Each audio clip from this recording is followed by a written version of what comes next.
चला सर्वांना good evening. Yes very good evening. काय तुम्ही दुपारी जेवण केलं का नाही आज? हां जेवण वगैरे एनर्जी कुठे? काय उत्साह एनर्जी पाहिजे का नाही आपल्यामध्ये? बरोबर. आपण लेक्चरला जेव्हा येतो तेव्हा आपल्यामध्ये एक एक्साइटमेंट असली पाहिजे नाही का, की काहीतरी नवीन आज शिकायला मिळणार आहे आपल्याला. बरोबर. काही नवीन गोष्टी समजणार आहे. जे आपलं ध्येय आहे UPSC असेल किंवा MPSC असेल, जे आपण तयारी करतोय, जी हाय लेवलची तयारी आपली क्लास 1 ऑफिसरसाठी. बरोबर. मग आपलं मेंटल ॲटिट्यूड कसं असलं पाहिजे? एकदम शार्प, एक्साइटेड, क्युरियस. बरोबर. चला तर GS3 बघा, आता तुम्हाला बऱ्यापैकी ओळख झालेलीच आहे सिलेबसची, राईट. मेन्सचा जो सिलेबस आहे येणाऱ्या परीक्षेचा 2025चा जो आहे, राज्यसेवेचा असेल किंवा UPSCचा असेल. बरोबर. तर तुम्हाला माहिती आहे की 250 मार्क्सला जो आहे GSचे पेपर आपले असतात, राईट.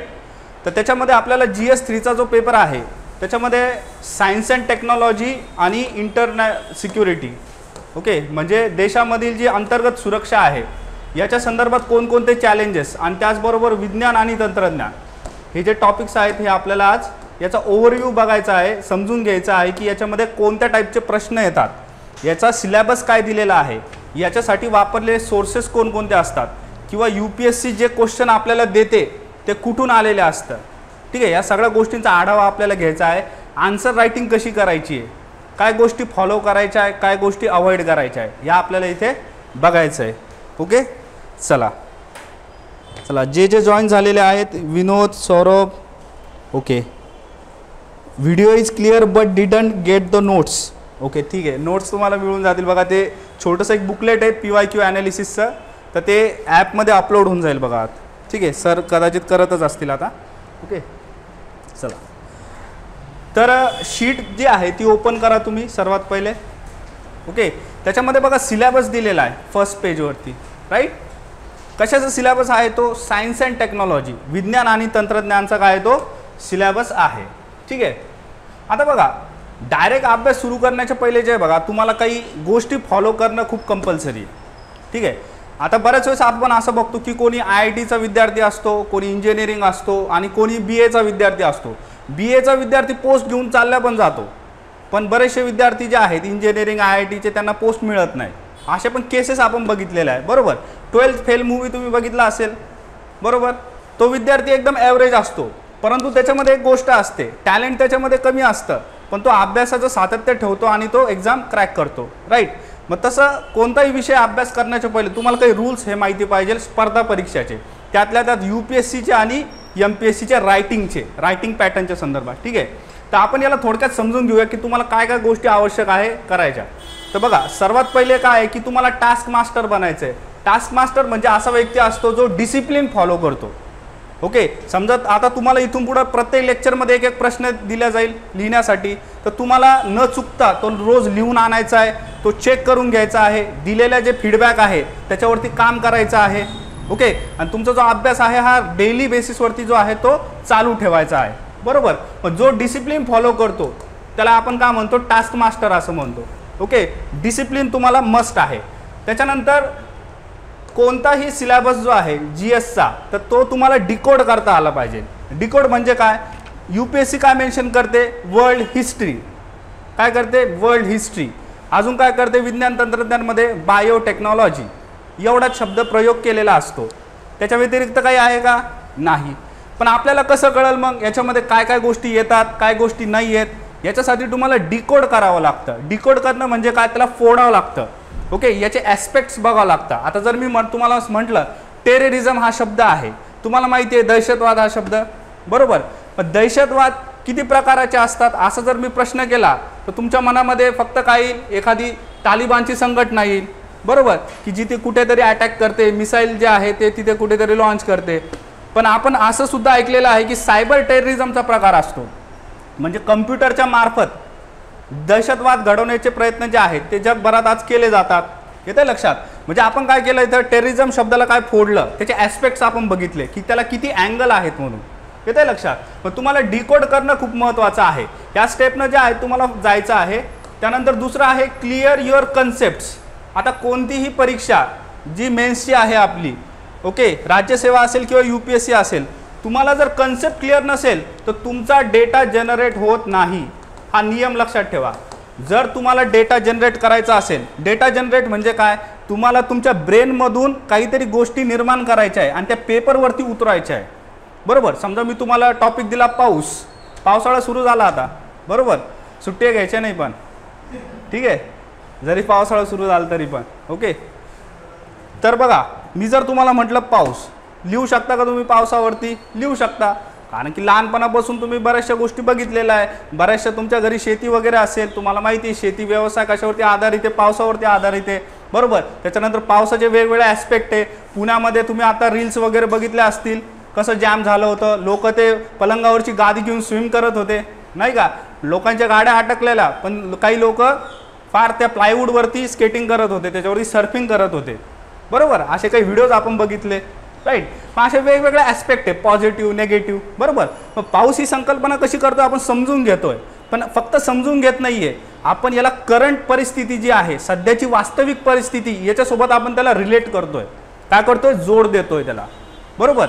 असं तर तुम्हाला कन्सेप्ट समजून घेणं महत्त्वाचे आहे. आता सायन्स अँड टेक्नॉलॉजीमध्ये काय असतं, समजा आता तुम्हाला माहिती आहे चंद्रयान मिशन आहे, भारत वेगवेगळे मिशन जे आहे अंतराळमध्ये ते लॉन्च करतं. बरोबर. मग ह्या मिशनचा अर्थ काय असतो? प्रत्येक मिशन सेम आहे का? नाही. काही मंगळ ग्रहावरती आहे, काही चंद्रावरती आहेत, काही फक्त सूर्याचा अभ्यासासाठी जे आहेत लॉन्च केलेले असतात. असे वेगवेगळ्या कन्सेप्ट याच्यामध्ये असतात. जर तुम्हाला कन्सेप्ट कळाला तर तुम्हाला डेटा जो आहे, म्हणजे जे नॉलेज आहे ते जनरेट करता येतं. त्यानंतर तिसरा नियम आहे यूज द युजफुल रिसोर्सेस, म्हणजे बिनकामाचे व्हॉट्सॲप युनिव्हर्सिटीचे सोर्सेस यूज करायचे नाही. ओके. कोणी तुम्हाला कुठून पण काही पण जर फॉरवर्ड केलं, पहिले त्याला क्रॉस चेक करायचं सर्वात पहिले, की हे ऑथेंटिक डेटा आहे का, किंवा हा ChatGPT वरून तर नाही बनवलेला. बरोबर. ChatGPTच्या खाली पहिलं वाक्य लिहिलेलं असतं काय, ChatGPT can make errors, ChatGPT करून चुका होऊ शकतात. येते लक्षात. म्हणून ChatGPTच्या भरोश्यावरती अभ्यास करायचा नाही. ठीक आहे. मग युजफुल रिसोर्सेस काय, कशाला महत्त्व आहे, मग ते आपण बघणारच आहोत. जसं न्यूजपेपरला महत्त्व आहे, काही गव्हर्नमेंटच्या वेबसाईट्स आहेत त्याला महत्त्व आहे. जसं चंद्रयानचा जो प्रश्न आला होता तो कुठून आला होता? इस्रोच्या वेबसाईटवरून आला होता. ठीक आहे. मग आपल्याला काय करायचं आहे, जे आपले सोर्स असतील ते आपल्याला चांगले इथे यूज करायचे आहेत. ठीक आहे. त्यानंतर पुढचा पॉईंट आहे मेक युअर ओन नोट्स. सर्वात इम्पॉर्टंट पॉईंट आहे, याच्याशिवाय तुम्ही पास होऊ शकत नाही. लक्षात घ्या. याचं कारण असं आहे की मेन्ससाठी जो अभ्यास लागतो तो जवळपास तुम्हाला इतके व्हास्ट असतो, जवळपास ते 500 पेजेस तुम्ही पकडून चला. आता एवढे सगळे जे पेजेस आहेत ते तुम्ही रिवाईज करू शकता का एका दिवसात? नाही करू शकत. समजा तुमचा GS3चा पेपर आहे, 500 पेजेस सायन्स अँड टेकचे, बरोबर, 200 पेजेस सिक्युरिटीचे, 300 पेजेस इंडियन इकॉनॉमीचे, 200 पेजेस परत एन्व्हायरमेंटचे. असं करत करत किती पेजेस होतात बरं? ते 1 ते 2 हजाराच्या जवळपास जातात. बरोबर. एवढं सगळं शक्य आहे का? पेपरची सिस्टीम कशी असते, सकाळी एक पेपर, दुपारी एक पेपर. बरोबर. मग सकाळी एक पेपर द्यायचा आहे तुम्हाला, परत दुपारी एक द्यायचा आहे, होईल का ते? शक्य नाही होणार.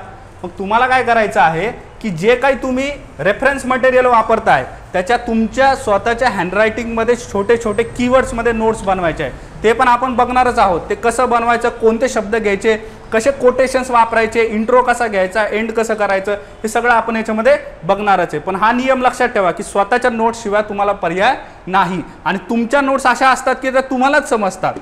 जर तुमच्या मित्रांना असा प्रयत्न केला की नाही हा सगळं काम करेल, मी याला एखादी पार्टी देतो आणि त्याच्याकडे जे नोट्स आहेत त्या झेरॉक्स मारून घेतो, नाही का, असं जर एखाद्या मित्राचं नियोजन असेल तर ते शक्य आहे का? तर तो म्हणेल की गेले माझे पैसे, मला काहीच समजत नाही आहे. बरोबर. याच्यापेक्षा डॉक्टरची हँडरायटिंग बरी, पण मित्राची हँडरायटिंग नको. ठीक आहे. चला पुढचा पॉईंट आहे बघा, रीड, राईट आणि रिपीट. ठीक आहे. आता तुम्ही बघितलं असेल नाही का, ईट, स्लीप आणि रिपीट असं म्हणतात. बरोबर. तर UPSCमध्ये पण हाच फंडा आहे. रायटिंगमध्ये तुम्हाला वाचन करायचं आहे, लिहायचं आहे, आणि ह्या ज्या दोन गोष्टी ह्या वारंवार रिपीट करायच्या आहे. वाचन, लिखाण, वाचन, लिखाण, वाचन आणि लिखाण हा जो मंत्र आहे हा तुम्हाला ब्रेनमध्ये फिट करायचा आहे. याच्याशिवाय तुमचं नॉलेजची ग्रोथ होत नाही, तुमच्या रायटिंग स्किल्स डेव्हलप होत नाही. ठीक आहे. त्यानंतर शेवटचा आहे बघा माइंडसेट. ओके. सगळ्यात बेसिक पॉईंट आहे, स्वतःला नेहमी पॉझिटिव्ह वाईब्स देत राहायच्या. म्हणायचं की जरी मला माझी कोणी तुलना करत असेल किंवा मला कोणी काही नाव ठेवत असेल, किती कशाही परिस्थिती लाईफमध्ये असतील, पण मी करू शकतो किंवा करू शकते असं जे मनोधैर्य असतं ते स्वतःला नेहमी देत राहायचं. पॉझिटिव्ह ज्या फिलिंग्स आहे, पॉझिटिव्ह थॉट्सचे आहे ते स्वतःबद्दल नेहमी ठेवायचे. जर ते हे असेल तर हे शक्य होतं, हे जर नसेल तर हे करू शकत नाही. ठीक आहे, माइंडसेट आपला एकदम परफेक्ट पाहिजे. चला आता सुरुवात करूयात आपण. सिलेबस जो आहे तो डिकोड करूयात. GS3 मध्ये बघा काय शब्द दिलेला आहे हेडलाईनमध्ये, technology, economical development, biodiversity, environment, security and disaster management. आपल्याला काय बघायचं आहे, तंत्रज्ञान म्हणजे टेक्नॉलॉजी आणि त्याचबरोबर इथं जे आहे सिक्युरिटी हा जो आहे बघा, सुरक्षा हा एक शब्द जो आहे हा इथं आपल्याला बघायचा आहे. ठीक आहे, आता दोन्हीमध्ये फरक काय आहे, इथे महाराष्ट्राच्या काही भाषांसह असं दिलेलं आहे. म्हणजे महाराष्ट्राचं रेफरन्स असे क्वेश्चन तुम्हाला राज्यसेवेमध्ये दिले जातील, पण UPSC मध्ये तसं काही दिलं जात नाही. समजा आता फ्लडचा प्रश्न आला, पुराचा, UPSCनं जर विचारला प्रश्न, UPSC काय म्हणेल, ब्रह्मपुत्रामध्ये का बरं पूर येतो, कारण सांगा. कोणकोणते शहर ब्रह्मपुत्राच्या पुरामुळे इथे नष्ट झालेले आहेत किंवा त्यांच्यामध्ये अडथळे आलेले आहेत ते तुम्ही सांगा. पण इथे काय लिहिलेलं आहे, महाराष्ट्राच्या काही भारांसह. म्हणजे काय, इथे पुण्याचा रेफरन्स डायरेक्ट विचारतील, महाराष्ट्रामधील काही शहरांमध्ये पूर आलेला आहे, संदर्भासह एक्सप्लेन करा. येते लक्षात अप्रोच, सिलेबसचा अर्थ काय होतोय. ठीक आहे, आता बघा शब्द काय, तंत्रज्ञान. विज्ञान का नाही आहे, कारण की विज्ञान जर म्हटलं तर ते सामान्य विज्ञान होऊन जातं, जे आपण स्टेट बोर्ड NCERT मध्ये प्रिलिम्सच्या वेळेस वाचतो आपण, बरोबर. बायोलॉजी, झुओलॉजी, फिजिक्स, केमिस्ट्री, प्रकाश, ध्वनी, बरोबर, ते झालं सामान्य विज्ञान. या सामान्य विज्ञानाचं जे ॲप्लिकेशन होतं त्याला आपण काय म्हणतो, तंत्रज्ञान असं म्हणतो, टेक्नॉलॉजी. ठीक आहे, तुम्ही मोबाईल वापरता, बरोबर. मोबाईल काय, हे टेक्नॉलॉजिकल डिव्हाइस आहे, राईट. कशावर चालतो मोबाईल, ऊर्जेवरती चाललो. ऊर्जा काय, सामान्य विज्ञान आहे. येते लक्षात. मग सामान्य विज्ञानाचं ॲप्लिकेशन म्हणजे तुमचे गॅजेट्स. ओके, चला आता पुढे जे आहे बघा, 1 बाय 1 आपल्याला काय दिलेलं आहे सिलेबसमध्ये ते आपण इथे चेक करूयात, समजून घेऊयात आणि कसे प्रश्न येतात वेगवेगळ्या स्टाईलनं ते जे आहे इथे नोट डाऊन करत चालूयात. ओके, आता बघा पहिला जो पॉईंट आहे, science and technology developments and their application effects in everyday life. म्हणजे दैनंदिन जीवनामध्ये तंत्रज्ञानाचा प्रभाव आपल्या लाईफवरती काय होत असतो. आता काय होतो बरं तुम्ही सांगा. चला एक उदाहरण द्या बरं फास्ट. कोणतं तंत्रज्ञान तुम्ही वापरता, चला मोबाईल सोडून सांगा काय वापरता तुम्ही. लॅपटॉप तुम्ही वापरता, राईट. अजून इकडे सांगा काय वापरता, थोडंसं जोरात. हां, EV, राईट, इलेक्ट्रिकल व्हेकल्स, बरोबर, इलेक्ट्रिकल व्हेकल्स आहे. अजून इकडे काय वापरतो तुम्ही, स्मार्ट वॉच वापरता का, वापरता, बरोबर. टेलिव्हिजन वापरता का, वापरता, बरोबर. मग हे जे काही सर्व डिव्हाइसेस आहे, आता बघा टेलिव्हिजनमध्ये पण नवीन नवीन टेक्नॉलॉजीज आलेल्या आहेत. कशा, LED, बरोबर, त्यानंतर QLED, त्यानंतर OLED. माहिती आहे तुम्हाला. तर 10 वर्षापूर्वी असे प्रश्न येऊन गेलेले आहेत परीक्षामध्ये. सांगा OLED आणि LED मध्ये काय फरक आहे, LCD आणि LED TV मध्ये काय फरक असतो. येते लक्षात. म्हणजे प्रश्न काय येतात की दैनंदिन लाईफमध्ये तुम्ही जे वापरतात, जे काही डिव्हाइसेस तुम्ही वापरतात त्याच्या ॲप्लिकेशनवरती प्रश्न येतात. बघा आता सध्या 5Gचा खूप क्रेज चालू आहे बघा, है ना. 5Gचा एन्जॉय करता का नाही तुम्ही, पुरेपूर नेट यूज वापरता का नाही, नाही का. 200 GB 300 GB रोज. हां, होतं का एवढं तुमचं यूज करून, नाही होत, वेळ नाही मिळत. अभ्यास करता 24 तास, हां काय करता, अच्छा ऑफिसचं वायफाय वापरता, बरं ठीक आहे. बघा आता 5Gचा क्रेज चालू आहे. काय प्रश्न येऊ शकतो बरं 5Gचा, की 5G हे 4G पेक्षा कसं चांगलं आहे, एवढा सोपा प्रश्न येऊ शकतो. येते लक्षात. असे प्रश्न तुम्हाला येतात कशामध्ये, मेन्समध्ये. ठीक आहे, कशाच्या आधारावरती आहे, दैनंदिन जीवनामध्ये कोणकोणते तंत्रज्ञान आपण वापरतो. ठीक आहे, चला त्यानंतर पुढचा पॉईंट आहे बघा, अचिव्हमेंट्स ऑफ इंडियन, म्हणजे विज्ञान व तंत्रज्ञानातील भारतीयांची कामगिरी. मग कोणकोणते भारतीय आहेत बरं, ज्यांना मोठ्या प्रमाणावरती जागतिक स्तरावरती योगदान केलेलं आहे विज्ञान आणि तंत्रज्ञानामध्ये. सांगा बरं एखादं नाव सांगा. CV रमा आहे, व्हेरी गुड. अजून डॉक्टर होमी बाबा, एकदम उत्तम उदाहरण आहे बघा. अजून विक्रम साराभाई आहे.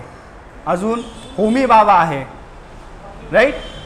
MS स्वामीनाथन आहे बघा, अब्दुल कलाम आहेत, रामानुजन आहेत, राईट. तर विविध जे भारतीय आहेत ज्यांची कामगिरी नोटिसेबल आहे, ज्यांना महत्त्वाचे शोध लावलेले आहेत, त्यांच्या संदर्भात आपल्याला प्रश्न येऊ शकतात, हे आपल्याला इथे माहिती पाहिजे. ओके. त्यानंतर दुसरा पॉईंट आहे बघा, indigenization of technology and developing new technology. बरोबर. तंत्रज्ञानाचे स्वदेशीकरण आणि नवीन तंत्रज्ञान विकसित करणे. आता स्वदेशीकरण म्हणजे काय बघा, परकीय देशामध्ये एखादी टेक्नॉलॉजी डेव्हलप झाली तर भारतामध्ये ती ॲप्लिकेबल आहे का, हा विचार इथे करावा लागतो. आता इलेक्ट्रिकल व्हेकल्स एकदम उत्तम उदाहरण आहे. कुठं डेव्हलप झालं, पहिले फॉरेन कंट्रीजमध्ये, युरोप कंट्रीजमध्ये. बरोबर. मग आता इंडियामध्ये आपण त्या गाड्या आणल्या, आपण इथे जे आहे सक्सेसफुली जे आहे ते आता चालवतोय. बरोबर. 2 व्हीलर असतील, 4 व्हीलर आहे. आता स्वदेशीकरण म्हटलं तर उदाहरण काय देता येईल, टाटानं काढलेली कोणती गाडी आहे EVची, कोणती आहे, पंच का नेक्सॉन आहे, नेक्सॉन आहे. बरोबर. तर अशा ज्या EVच्या गाड्या आहेत ज्या आपण टेक्नॉलॉजीचं स्वदेशीकरण केलं, तर हे याचं काय आहे उत्तम उदाहरण आहे. ओके. चला त्यानंतर पुढचा पॉईंट आहे awareness in the field of IT, space, computer, robotics, nano technology, biotechnology and issues relating to intellectual property rights. Okay. थोडक्यात जे आहे या टर्म्स ज्या आहेत त्या समजून घेऊयात आपण. याचा अर्थ काय होतो बघा. पहिली टर्म आहे IT, माहिती तंत्रज्ञान. बरोबर. माहिती तंत्रज्ञानमध्ये काय येतं, कम्प्युटर येतं, तुमचा डेटा येतो. कोणता डेटा येतो, ऑनलाईन डेटा येतो. प्रत्येक सोशल मीडिया वापरताना तुम्ही अकाउंट ओपन करता, राईट. त्याच्यामध्ये तुम्ही काय काय फिलअप करता, तुमचं नाव, तुमचा मोबाईल नंबर. बरोबर. मग हा जो सगळा डेटा आहे तो काय करतं, कंपनी स्टोअर करून ठेवतं. मग या डेटाला पण एक स्वतःची व्हॅल्यू असते. मग IT फील्डमध्ये काय आहे, कम्प्युटर, मोबाईल किंवा जे काही अशा वस्तू आहे जे डेटाशी देवाणघेवाण करतात त्याला आपण काय म्हणतो, IT सेक्टर असं म्हणतो. ठीक आहे. माहिती तंत्रज्ञान. त्यानंतर याचे अजून सब सेक्टर्स वगैरे पडतातच, सायबर असेल. ओके. इतर जे आहेत ते पडतातच, IoT वगैरे. ओके. तर ते नंतर आपल्याला डिटेल्समध्ये बघायचे. त्यानंतर स्पेस आहे बघा, अवकाश. आता भारताचा क्रमांक जो आहे, one of the top country Bharat कशामध्ये, स्पेस सायन्समध्ये. म्हणजे आपल्याकडं जे अंतरिक्ष नावाचं जी संस्था आहे, एक कमर्शियल विंग आहे इस्रोचं, काय नाव आहे त्याचं, अंतरिक्ष. ओके. अँट्रिक्स असं म्हटलं जातं त्याला, म्हणजे त्याला हिंदीमध्ये जर आपण केलं तर अंतरिक्ष. बरोबर. तर हे जे विंग आहे हे काय करतं की आपली स्पेस टेक्नॉलॉजी आपल्या भारत देशाची ही दुसऱ्या देशांना देतं, दुसऱ्या देशांना सेल करतं टेक्नॉलॉजी. म्हणजे इतकं आपलं डेव्हलपमेंट आहे कशामध्ये, अवकाश तंत्रज्ञानामध्ये. येतं आहे लक्षात. मग आपलं जर एवढं डेव्हलपमेंट आहे तर आपल्याला प्रश्न एक्सपेक्टेड आहे ॲज अ फ्युचर ऑफिसर, तुम्हाला ते विचारतीलच. बरोबर. तुम्ही नॉलेजेबल आहात का, तुम्ही अवेअर आहात का की भारत कोणकोणते उपक्रम राबवतोय. आदित्य L1 बद्दल ऐकलं असेल, तुम्ही ऐकलंय का, न्यूजपेपरमध्ये वाचलंय का आदित्य L1. बरोबर. मग आदित्य L1 काय असतं, ओके. त्याच्यामध्ये लँग्रेजन पॉईंट काय असतो, याचं मुख्य उद्देश काय, कशाचा अभ्यास करण्यासाठी ते पाठवणार आहे आपण, तर या सगळ्या गोष्टी आपण याच्यामध्ये येतात बघा. ओके. चला त्यानंतर पुढचं आहे कम्प्युटर्स. ओके. संगणक. आता संगणकमध्ये बघा नवीन नवीन टेक्नॉलॉजी आलेल्या आहे कम्प्युटरमध्ये. तुमचा मोबाईल एक कम्प्युटर आहे म्हणू शकतो का आपण, मोबाईल एक कम्प्युटर आहे म्हणू शकतो. कारण की सर्व कामं जे 10-20 वर्षापूर्वी कम्प्युटर करायचं ते तुमचा मोबाईल करता आज. बरोबर. तुम्हाला सगळ्या गोष्टी व्हिडिओ बघू शकता, त्याचबरोबर तुम्ही ईमेल पाठवू शकता, त्याच्यामध्ये टायपिंग करू शकता, सगळ्या गोष्टी कम्प्युटरसारखं तुम्ही त्याच्यामध्ये करू शकता. बरोबर. मग कम्प्युटर्समध्ये बघा नवीन क्वांटम कम्प्युटर्स अशी एक संकल्पना आलेली आहे. ठीक आहे. मग याच्यासाठी नोबेल पण भेटलेलं आहे बघा. तर ह्या ज्या नवीन नवीन टेक्नॉलॉजी कम्प्युटरच्या क्षेत्रामध्ये डेव्हलप झालेल्या आहे तर त्या आपल्याला इथे स्टडी करायच्या आहेत. ओके. आता बघा सुरुवातीला ते तुम्हाला थोडंसं असं नाव वगैरे थोडीशी डिफिकल्ट वाटत असतील. फक्त तंत्रज्ञानामध्ये का असं नावच डिफिकल्ट असतात, कन्सेप्ट एकदम सोप्या असतात. आता जर मी तुम्हाला उदाहरणार्थ एक गोष्ट सांगितली, लायफाय आणि वायफाय.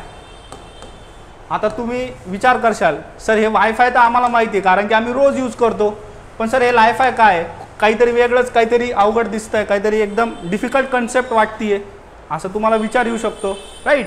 पण लायफाय काय, जर मी सोप्या भाषेत सांगितलं की हा जो LED बल्ब आहे याच्यामधून जी लाईट येते ह्या लाईटमध्ये इंटरनेट आहे.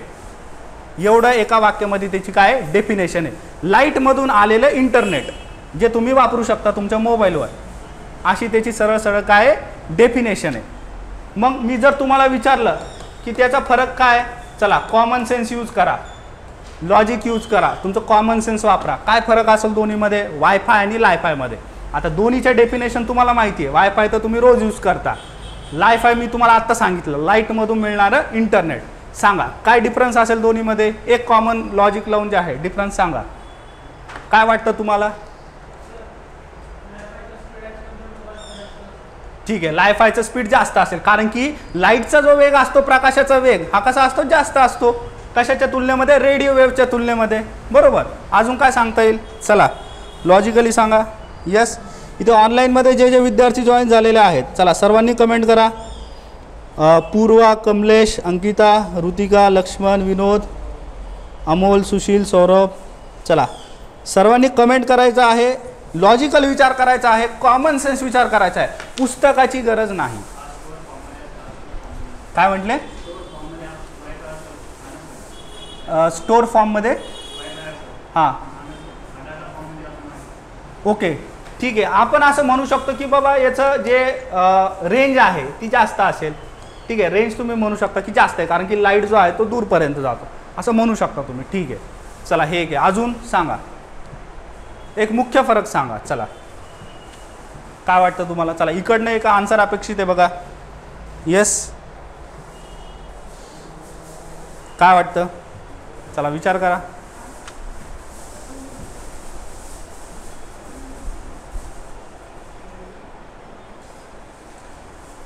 चला ऑनलाईनमध्ये कोण देणार आहे का उत्तर? Satellite internet. ओके चला ठीक आहे. बघा आता कॉमन सेन्स बघा काय. इथे काय एक भिंत आहे, काय वॉल, भिंत, बरोबर. इथे एक व्यक्ती आहे, इथे दुसरा व्यक्ती आहे, बरोबर. आता एका ऑफिसमध्ये काय इथे वायफाय पण लावलेलं आहे आणि दुसरीकडे काय इथे लायफाय पण लावलेलं आहे, बरोबर. आता हा जो व्यक्ती आहे लायफाय याच्या रूममध्ये असल्यामुळं हा लायफाय यूज करू शकतो, पण भिंतीमुळे प्रकाश किरण आरपार जातील का? नाही जाणार. म्हणून ह्या रूम पुरत्याच मर्यादित असतात लायफाय, ते त्याचं एक लिमिटेशन आहे. पण हा जो व्यक्ती आहे हा काय करू शकतो? वायफाय यूज करू शकतो, कारण की भिंतीचं जे आहे त्याला बंधन नाही.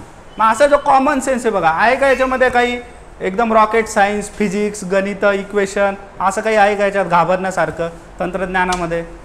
नाही. आता जे मी तुम्हाला सांगितलं ते तुम्हाला मराठीमध्ये लिहायचं आहे, तुमच्या स्वतःच्या भाषेमध्ये पॉईंट असं लिहून, बरोबर. आणि हेच गोष्ट तुम्हाला इंग्लिशमध्ये लिहायची आहे. काय लिहिणार तुम्ही इंग्लिशमध्ये? की wifi does not have any barrier, है ना, आणि lifi has the barrier of solid materials. येतं आहे लक्षात? मग अशा गोष्टी ज्या आहेत तुम्हाला कॉमन सेन्सनं ज्या आहेत आन्सर करायच्या असतात. म्हणून विषयाचं नाव काय आहे? जनरल स्टडीज आहे. असं आहे का स्पेशल स्टडीज नाव आहे का? हां सांगा, असं नाव आहे का आपल्या विषयाचं स्पेशल स्टडीज? की तुम्ही तज्ज्ञ पाहिजे तंत्रज्ञानामध्ये, नाही का, तुम्ही अवकाश शास्त्रज्ञ पण पाहिजे, स्पेस सायंटिस्ट पण पाहिजे, तुम्ही बायोटेक्नॉलॉजिस्ट पण पाहिजे, तुम्ही नॅनो टेक्नॉलॉजिस्ट पण पाहिजे, तुम्ही IT इंजिनियर पण पाहिजे, असं डिमांड आहे का त्यांची? नाही. त्यांचं म्हणणं काय, तुम्ही जनरल स्टडीजचा अभ्यास करताय, जनरल नॉलेज ठेवा, फक्त कॉमन सेन्सचा वापर करून तुमच्या भाषेमध्ये उत्तर द्या. येते लक्षात? तर हा अप्रोच जो इथे महत्त्वाचा असतो बघा. ठीक आहे. त्यानंतर पुढचा आहे बघा रोबोटिक्स. Okay, robotics. आता रोबोटिक्सचं जे वैशिष्ट्य आहे बघा, रोबोटिक्सची सध्या जर आपण इंडस्ट्री बघितली तर रोबोटिक्स फारसं जे आहे बघा सध्या डेव्हलप नाही आहे. ओके, सध्या कसं आहे, फारसं चर्चेमध्ये नसतं, फारसं डेव्हलपमेंटमध्ये नसतं. सध्या काय हॉट टॉपिक आहे बरं न्यूजपेपरमध्ये? तो आहे AI, बरोबर. कम्प्युटर आणि IT सेक्टर हे सध्या काय चर्चेमध्ये असतं. मग प्रश्न त्याच्यावरती जास्त येतील. म्हणजे हा पण अप्रोच आपल्याला कळायला पाहिजे की अभ्यास करताना कशाचा करायचा. असं नाही की 100% मधून जे आहे 50% मी ITचा करतो, त्याचबरोबर इथे 50% मी रोबोटिक्सचा करतो, असं करून चालेल का? नाही. कारण की माहिती याच्यावरती प्रश्न येण्याची शक्यता कमी आहे. आणि आला जरी प्रश्न तो कसा येईल? एकदम बेसिक येईल की रोबोटिक्स म्हणजे काय सांगा, रोबोटिक्सचे ॲप्लिकेशन कुठे कुठे असते सांगा, बरोबर. एवढा सिंपल प्रश्न येईल. त्याच्यामुळे आपल्याला हे सुद्धा माहिती पाहिजे की अभ्यास करताना तो कसा केला पाहिजे. ठीक आहे. आता रोबोटिक्स म्हणजे काय? समजा एक मशीन आहे. ओके, मशीन जेव्हा स्वतःहून ऑपरेट होते किंवा तिला ऑपरेट केलं जातं त्याला आपण काय म्हणतो, एक रोबोट असं म्हणतो. रोबोटमध्ये वेगवेगळे प्रकार असू शकतात. जसं ड्रोन बघा, ड्रोन माहिती तुम्हाला. ड्रोन लग्नामध्ये गेला असेल तुम्ही आता उन्हाळ्यामध्ये, वेडिंग फोटोग्राफी बघा, ड्रोन वगैरे येतो नाही का. तिथे जो नवरदेव असतो, जो ग्रूम आहे बघा, त्याला जास्त भीती वाटते की तो ड्रोन येऊन धडकणार तर नाही का चेहऱ्यावरती वगैरे नाही का, बरोबर. तर अशा गोष्टी बघा त्या बऱ्याच वेळेस तिथे जे आहे घडत राहतात. तर हे जे ऑपरेटिंग असतं बघा की मशीन स्वतःहून काहीतरी काम करते, मग ती पाण्यामध्ये असेल, हवेमध्ये असेल, जमिनीवरती असेल, किंवा मग एखादा माणूस त्याला ऑपरेट करतोय, त्याला आपण काय म्हणू, रोबोटिक्स म्हणू. मग त्याच्यामध्ये पण साईज पडतात. मोठं काम करायचं तर मोठ्या मशीन्स असतात, छोटं काम करायचं तर छोट्या मशीन्स आहेत. जे खूपच रिच लोक आहेत, ज्यांच्याकडे पैशाची कमी नाही पण ज्यांच्याकडे एंटरटेनमेंटची कमी आहे, ते काय करतील, एक रोबोट कुत्रा जो आहे तो पाळतील नाही का. जो नॉर्मल कुत्रा नाही करू शकत तो रोबोट कुत्रा करेल, बरोबर. मग त्याला मेंटेनन्स ठेवण्याचं काम नाही. येतं लक्षात असं. मग ह्या ज्या सर्व गोष्टी आहेत बघा ह्या रोबोटिक्समध्ये येतात. आता काय अभ्यास करायचा, कसा करायचा ते डिटेलमध्ये आपण नंतर बघणारच आहोत. पुढचा आहे बघा नॅनो टेक्नॉलॉजी. हा पण सेम रोबोटिक्स सारखा आहे. याच्यावरती फार एक प्रश्न येऊन गेलेला आहे मागच्या 5 वर्षामध्ये, आणि तो पण इतका सोपा होता की नॅनो टेक्नॉलॉजी म्हणजे काय आणि आरोग्यशास्त्रामध्ये त्याचा उपयोग कसा होतो, एवढा सोपा प्रश्न येऊन गेला होता. ठीक आहे. नॅनो टेक्नॉलॉजीमध्ये काय फक्त की 10⁻⁹ एवढ्या सूक्ष्म लेवलवरती जे तंत्रज्ञान वापरलं जातं, किती 10⁻⁹, किती येणार हे तुमचे रेणू म्हणजे मॉलिक्युल्स आणि तुमचा अणू म्हणजे ॲटम्स अँड मॉलिक्युल्स, या स्तरावरती जे तंत्रज्ञान डेव्हलप केलं जातं त्याला काय म्हणतो आपण, नॅनो टेक्नॉलॉजी असं म्हणतो. मग काय गरज आहे नॅनो टेक्नॉलॉजीची? गरज आहे कारण की असे आजार आहेत जे DNA लेवलवरती होतात. येते लक्षात. कॅन्सर असेल किंवा काही क्रोमोझोम डिसऑर्डर असेल, ॲनिमिया असेल, हे कसे आजार आहेत DNA लेवलवरती जाऊन होतात. मग त्या लेवलवरती जर मेडिसिन द्यायच्या आहेत, कशाची गरज लागेल आपल्याला, नॅनो टेक्नॉलॉजीची. येते लक्षात. चला पुढे आहे बघा issues related to intellectual property rights. Okay, हक्कांशी संबंधित समस्या. कोणते हक्क? मालमत्तेचा हक्क. आता मालमत्तेचा हक्क म्हणजे असा नाही की सर यानं माझा मोबाईल घेतला, हा माझा हक्काचा मोबाईल आहे, तसं नाही. ठीक आहे. याचा अर्थ असा होतो की समजा तुम्ही आर्टिस्ट आहात, ठीक आहे, तुमच्यामध्ये एक कला आहे. कोणती कला आहे? समजा तुम्ही पेंटिंग करता, चित्रकला. ठीक आहे. चित्रकलेमध्ये तुम्ही एखादं चित्र काढलं, त्याच्या खाली तुम्ही तुमची सिग्नेचर केली, राईट, आणि ते तुमच्या मित्रानं तुमच्याकडून घेतलं आणि ते जाऊन विकून टाकलं मार्केटमध्ये आणि त्याचे पैसे तुम्हाला दिले नाही. ठीक आहे. अशा वेळेस काय होतं की तुमचं जर बौद्धिक मालमत्ता आहे, कोणती मालमत्ता? बौद्धिक. ठीक आहे. मेंटल, इंटेलेक्च्युअल, जी तुमच्या क्रिएटिव्हिटीमधून तयार झाली आहे, काय तर पेंटिंग, तर ती तुमची इंटेलेक्च्युअल प्रॉपर्टी असते. मग त्याचं कॉपीराईट कोणी करू शकत नाही. जर एखादं जर म्हटलं की तुमचं चित्र द्या, मी त्याचं झेरॉक्स मारून आणतो, चालेल का? असं नाही. येतं लक्षात. मग ह्या ज्या सगळ्या गोष्टी असतात या भारतात घडतात का? तर भारतात घडतात, रियालिटीमध्ये घडतात, रिअल डे टू डे लाईफमध्ये याच्या न्यूजसुद्धा येतात. कुठे वाचायला मिळतं? तर बघा बऱ्याच वेळेस जे आहे तुम्हाला माहीत असेल BT कॉटन ऐकलेलं आहे तुम्ही, बरोबर. हा जो कॉटन आहे हा आपण शेती व्यवसायामध्ये वापरतो. याचं वैशिष्ट्य काय की हा काय असतो? टॉलरंट असतो. कशाचा टॉलरंट असतो? इन्सेक्टचा. ठीक आहे.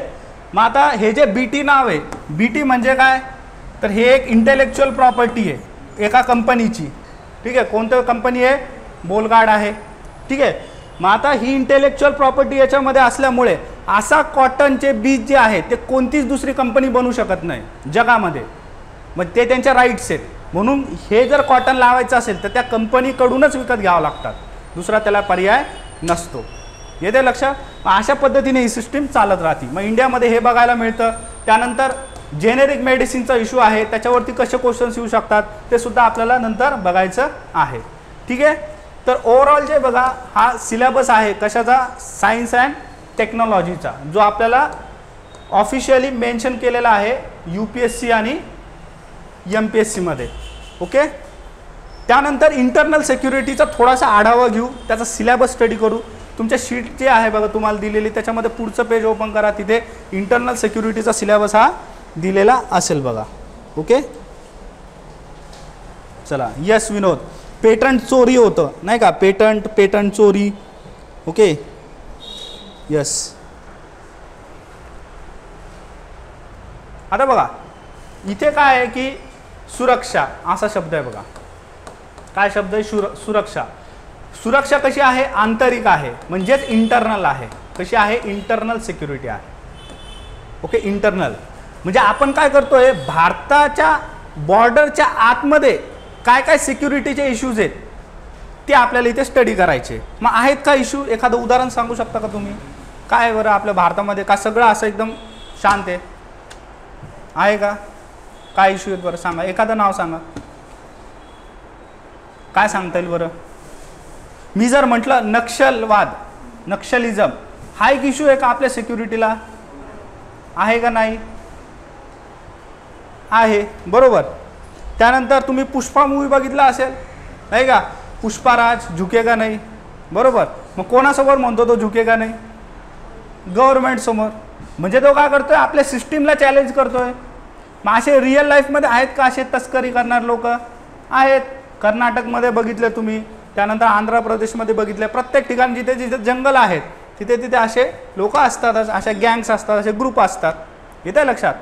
मग हे जे आहे हे सुरक्षा काय आहे? आंतरिक आहे. भारताच्या बॉर्डर जी आहे त्याच्या आतमधली, म्हणजे जेवढे त्याच्यामध्ये सगळे आपले काय आले, राज्य आले आणि केंद्रशासित प्रदेश आले, स्टेट्स अँड युनियन टेरिटरीज सगळ्या याच्यामध्ये कव्हर होतील. ओके, चला आता सिलेबस डिकोड करूयात आपण. काय अर्थ होतो, काय अपेक्षित आहे UPSC आणि MPSCला ॲज अ स्टुडंट म्हणून आपल्याकडून अभ्यास करणे. ठीक आहे. आता पहिला पॉईंट आहे बघा इथे, याला थोडंसं झूम इन आपण करूयात. इथे दिलेलं आहे linkages between development and spread of extremism. ठीक आहे, विकास आणि उग्रवाद. आता बघा एक्स्ट्रीमिझमसाठी काय शब्द आहे? उग्रवाद. शब्द दहशतवाद आहे का? नाही. म्हणजे दहशतवाद आणि उग्रवादमध्ये काहीतरी फरक आहे. येते लक्षात? मग एक्स्ट्रीमिझम म्हणजे काय?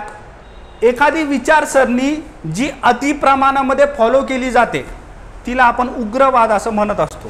ठीक आहे.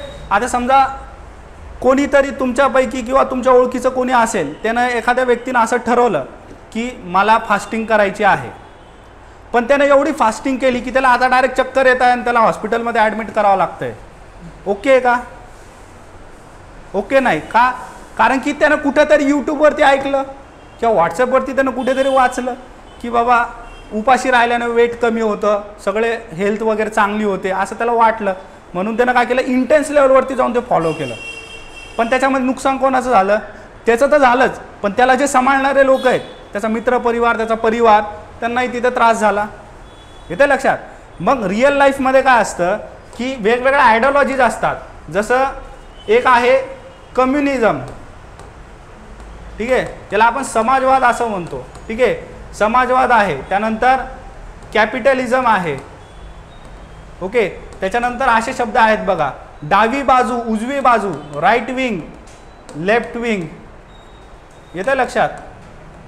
तर असे जे शब्द असतात हे काय दर्शवतात की एक आयडिओलॉजी जी आहे ती कुठे ना कुठे तीव्र पद्धतीने फॉलो केली जात आहे. ओके, मग ह्या गोष्टी ज्या आहेत आपल्याला बघायला मिळतात. आता बघा राईट विंगचं जर उदाहरण म्हटलं, उजवी बाजू विचारसरणीचे लोक, इतिहासामध्ये काय उदाहरण राहील याचं?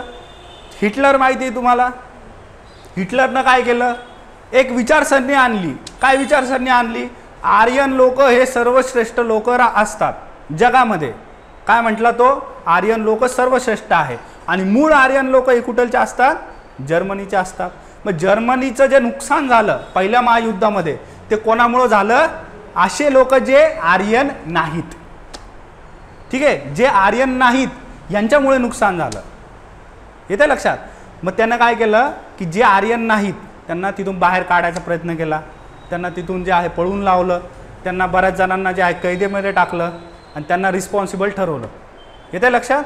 मग अशा ज्या विचारसरणी आहेत त्या हिस्ट्रीमध्ये आपल्याला फॉलो केलेल्या दिसतात. लेफ्ट विंग जे आहे, डावी बाजू, कुठे आहे? कम्युनिझम आहे. USSR माहिती आहे तुम्हाला? सोव्हिएत युनियन, रशियाचं पहिल्याचं नाव होतं बघा.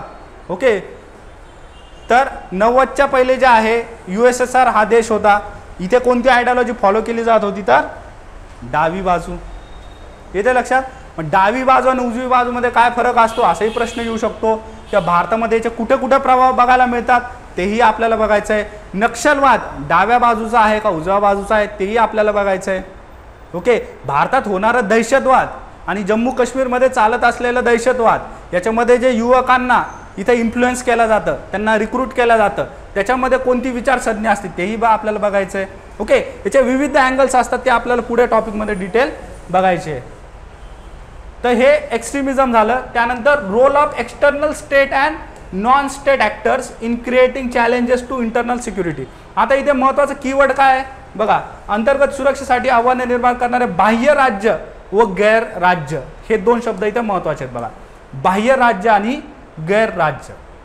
ओके, बाह्य राज्य म्हणजे कोण कोण त्रास देतं भारताला, इथे चायना देतं, पाकिस्तान देतं, बरोबर.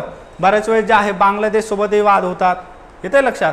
अशा वेगवेगळ्या देशांसोबत जे आपले काय आहे बऱ्याच वेळेस काही छोट्या छोट्या गोष्टींवरून जे आहे बॉर्डरवरून असेल वगैरे वाद होत राहतात, पण कधीच ते वॉरमध्ये कन्वर्ट होत नाही. का कन्वर्ट होत नाही त्याचे कारण आपल्याला पुढे बघायचे, तसेही प्रश्न येतात. ठीक आहे, तर इथे जे आहे एक्सटर्नल स्टेट म्हणजे काय, बाह्य राज्य. नॉन स्टेट ॲक्टर्स म्हणजे काय, दहशतवादी संघटना. कोणत्या संघटना, दहशतवादी संघटना. माहिती आहे तुम्हाला, बोको हराम नाव ऐकलेलं आहे. नायजेरियामध्ये त्यांनी 200 मुलींना किडनॅप केलं होतं बघा. ओके, अशा भरपूर घटना ज्या आहेत जगभरामध्ये काय होतात, घडतात. कोणाकडून घडवल्या जातात हिंसक घटना, दहशतवादी संघटनेकडून. मग हे कोण असतात, नॉन स्टेट ॲक्टर्स असतात, नॉन स्टेट ॲक्टर्स. आता फक्त हिंसा नाही करत, बऱ्याच वेळेस असं बघायला मिळतं की दहशतवादी संघटना काय करतात, त्यांचा पैसा जो आहे ब्लॅकचा व्हाईट करण्यासाठी भारतामध्ये इन्व्हेस्टमेंट करतात. मग ते इन्व्हेस्टमेंट डायरेक्ट स्वतःच्या नावावर करतील का, नाही. ते काय करतात, एक फेक कंपनी जी आहे ती इस्टॅब्लिश करता, एक नकली कंपनी जी आहे ती इस्टॅब्लिश करता, किंवा एखादी ऑलरेडी भारतामध्ये असलेली कंपनी तिच्या मार्फत ते काय करतील, इन्व्हेस्टमेंट करतील. तर असे जे प्रकार आहेत, मग याच्यासाठी आपल्याकडे FCRA आहे, फॉरेन कॉन्ट्रीब्युशन रेग्युलेटरी ॲक्ट आहे, मग ज्याच्यामध्ये बाहेरची संस्था, ज्याला आपण NGO म्हणतो किंवा नॉन प्रॉफिट ऑर्गनायझेशन असं म्हणतो, सिव्हिल सोसायटीचे ग्रुप आहे, बरोबर. हे कसे पैसा जो आहे तो भारतामध्ये आणतात, यांच्यावर काय बंदी आहे ते आपल्याला इथे बघायचं आहे. ठीक आहे, त्यानंतर पुढचं आहे challenges to internal security through communication networks, the role of media. आता बघा, पहिला भाग कुठे संपतो, इथे कम्युनिकेशन नेटवर्क्स. समजून घ्या कम्युनिकेशन नेटवर्क्स म्हणजे काय. आता संवाद करण्याचे जे साधनं आहेत ते वाढलेले आहेत, नाही का. जर तुमचा जन्म जर 50-60 वर्षापूर्वी झाला असता, तुमच्याकडे काय साधन होतं कम्युनिकेशनचं, एक तर टेलिफोन, नाही तर पत्र, बरोबर. ऐकलेलं आहे गाणं कबूतर, हां, करू शकता का तुम्ही आज कबूतर, नाही का, नाही करू शकता. एवढ्या बिल्डिंग झालेल्या आहे, कबूतरला समजणार नाही, नाही का, कोणाची चिठ्ठी कोणाकडे नेऊन देईल काहीच माहीत नाही, बरोबर. तर अशा घटना आज होत नाही. परंतु मीडिया कम्युनिकेशन जे आहे ते आपल्याकडे वाढलेलं आहे. मग याच्यामध्ये कोणकोणते कम्युनिकेशन नेटवर्क आहे आपल्याकडे, एक तर आहे मेजर टेलिफोन आहे, बरोबर, सोशल मीडिया आहे, राईट. अजून काय आहेत आपल्याकडे, सॅटेलाईट आहे. अजून काय सांगता येईल, सांगा. येस, काय सांगता येईल अजून, कम्युनिकेशन कशाच्या माध्यमातून केलं जातं सांगा. आता स्नॅपचॅट म्हणू नका, ठीक आहे, ते ऑलरेडी याच्यामध्ये आलेलं आहे, ठीक आहे, सोशल मीडियामध्ये. चला, हां हां, जे गेमिंग प्लॅटफॉर्म्स आहेत बघा, गेमिंग प्लॅटफॉर्म्समध्ये तुम्हाला माहिती आहे सचिनची केस माहिती आहे तुम्हाला, हां माहिती आहे, बरोबर, खूप फेमस होती, नाही का, मागच्या वर्षी जे आहे बरीच न्यूजमध्ये होते, बरोबर. मग तोही संदर्भ आपल्याला घ्यायचा आहे. ठीक आहे, असे जे विविध कम्युनिकेशनचे जे नेटवर्क्स आहेत यांचा पण उपयोग केला जातो ह्या संघटनेकडून. कोण, ज्यांना भारतामध्ये हिंसा करायची आहे, दहशतवाद वाढवायचा आहे, एक्स्ट्रीमिझम जे आहे ते वाढवायचं आहे, तर ह्या माध्यमांचा वापर केला जातो. ओके, चला. त्यानंतर पुढचं आहे the role of media and social networking sites in internal security. बघा, तुमचा फेवरेट टॉपिक आहे बघा आता, नाही का, सोशल नेटवर्किंग म्हटलं. याच्यावरती एक पिक्चर आलेला आहे बघा 2010ला, द सोशल नेटवर्क म्हणून, नाही का. याला ऑस्करसुद्धा मिळालेला आहे.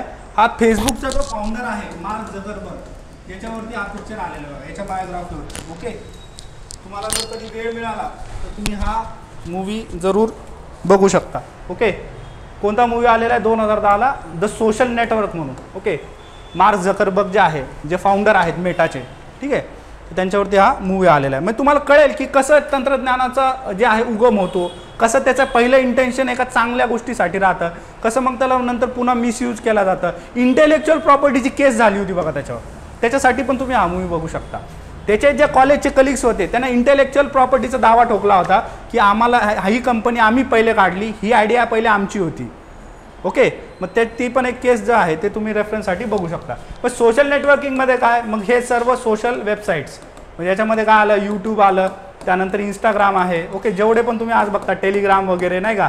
मग आता याच्यामध्ये नवीन नवीन रोज टेक्नॉलॉजी येत जातात. बरोबर, पहिले फिल्टरची टेक्नॉलॉजी आली, मग फिल्टरमुळं काय झालं, स्कॅम झाले. बरोबर, ठीक आहे. त्यानंतर फिल्टरमुळं काय झालं अजून, तर पुढे जाऊन त्याचं डेव्हलपमेंट डीप फेकमध्ये झालं. कशामध्ये, डीप फेक टेक्नॉलॉजीमध्ये नाही का. एकाचा चेहरा दुसऱ्याच्या चेहऱ्याला लावण्यात येतो. मग एखादा व्यक्ती जर डान्स करत असेल, तिथे दुसऱ्याच एखाद्या इनोसेंट व्यक्तीचा तो आहे मानहानी केली जाते, तिथे इमेज खराब केली जाते. लहान मुलांसोबत जर असं घडलं तर तिथे सुसाईडच्या पण केसेस होतात. मग सायबर बुलिंगची कन्सेप्ट येते बघा तिथून. म्हणजे सोशल मीडियामधून कसे क्राईम घडतात आणि कसं ते इंटरनल सिक्युरिटीला हार्मफुल आहे हे आपल्याला इथे बघायचं आहे. ओके, त्यानंतर तिसरं आहे बघा बेसिक्स ऑफ सायबर सिक्युरिटी आणि चौथा आहे मनी लॉन्ड्रिंग. ओके, दोन कन्सेप्ट आहे बघा, सायबर सिक्युरिटी आणि त्याचबरोबर आहे मनी लॉन्ड्रिंग. ओके, सायबर सिक्युरिटी आणि मनी लॉन्ड्रिंग. आता सायबर सिक्युरिटी म्हणजे काय, भारताकडे एक स्वतःची सायबर सिक्युरिटी पॉलिसी आहे.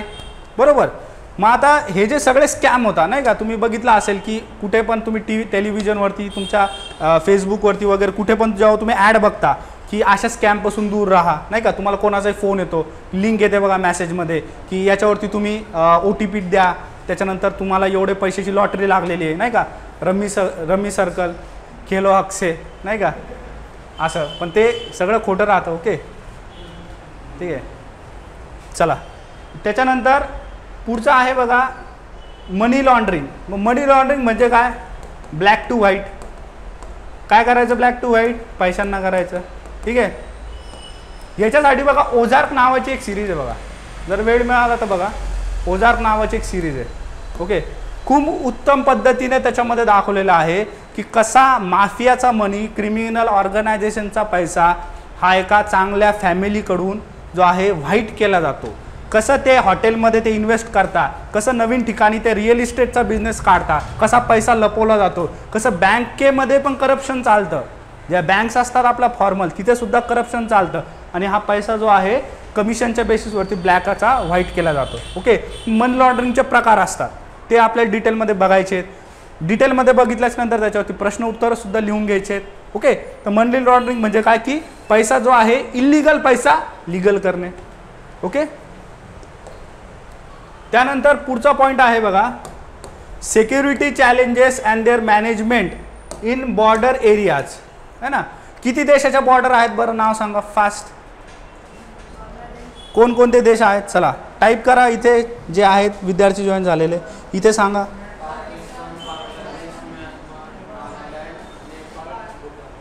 नेपाळ, भूटान, म्यानमार,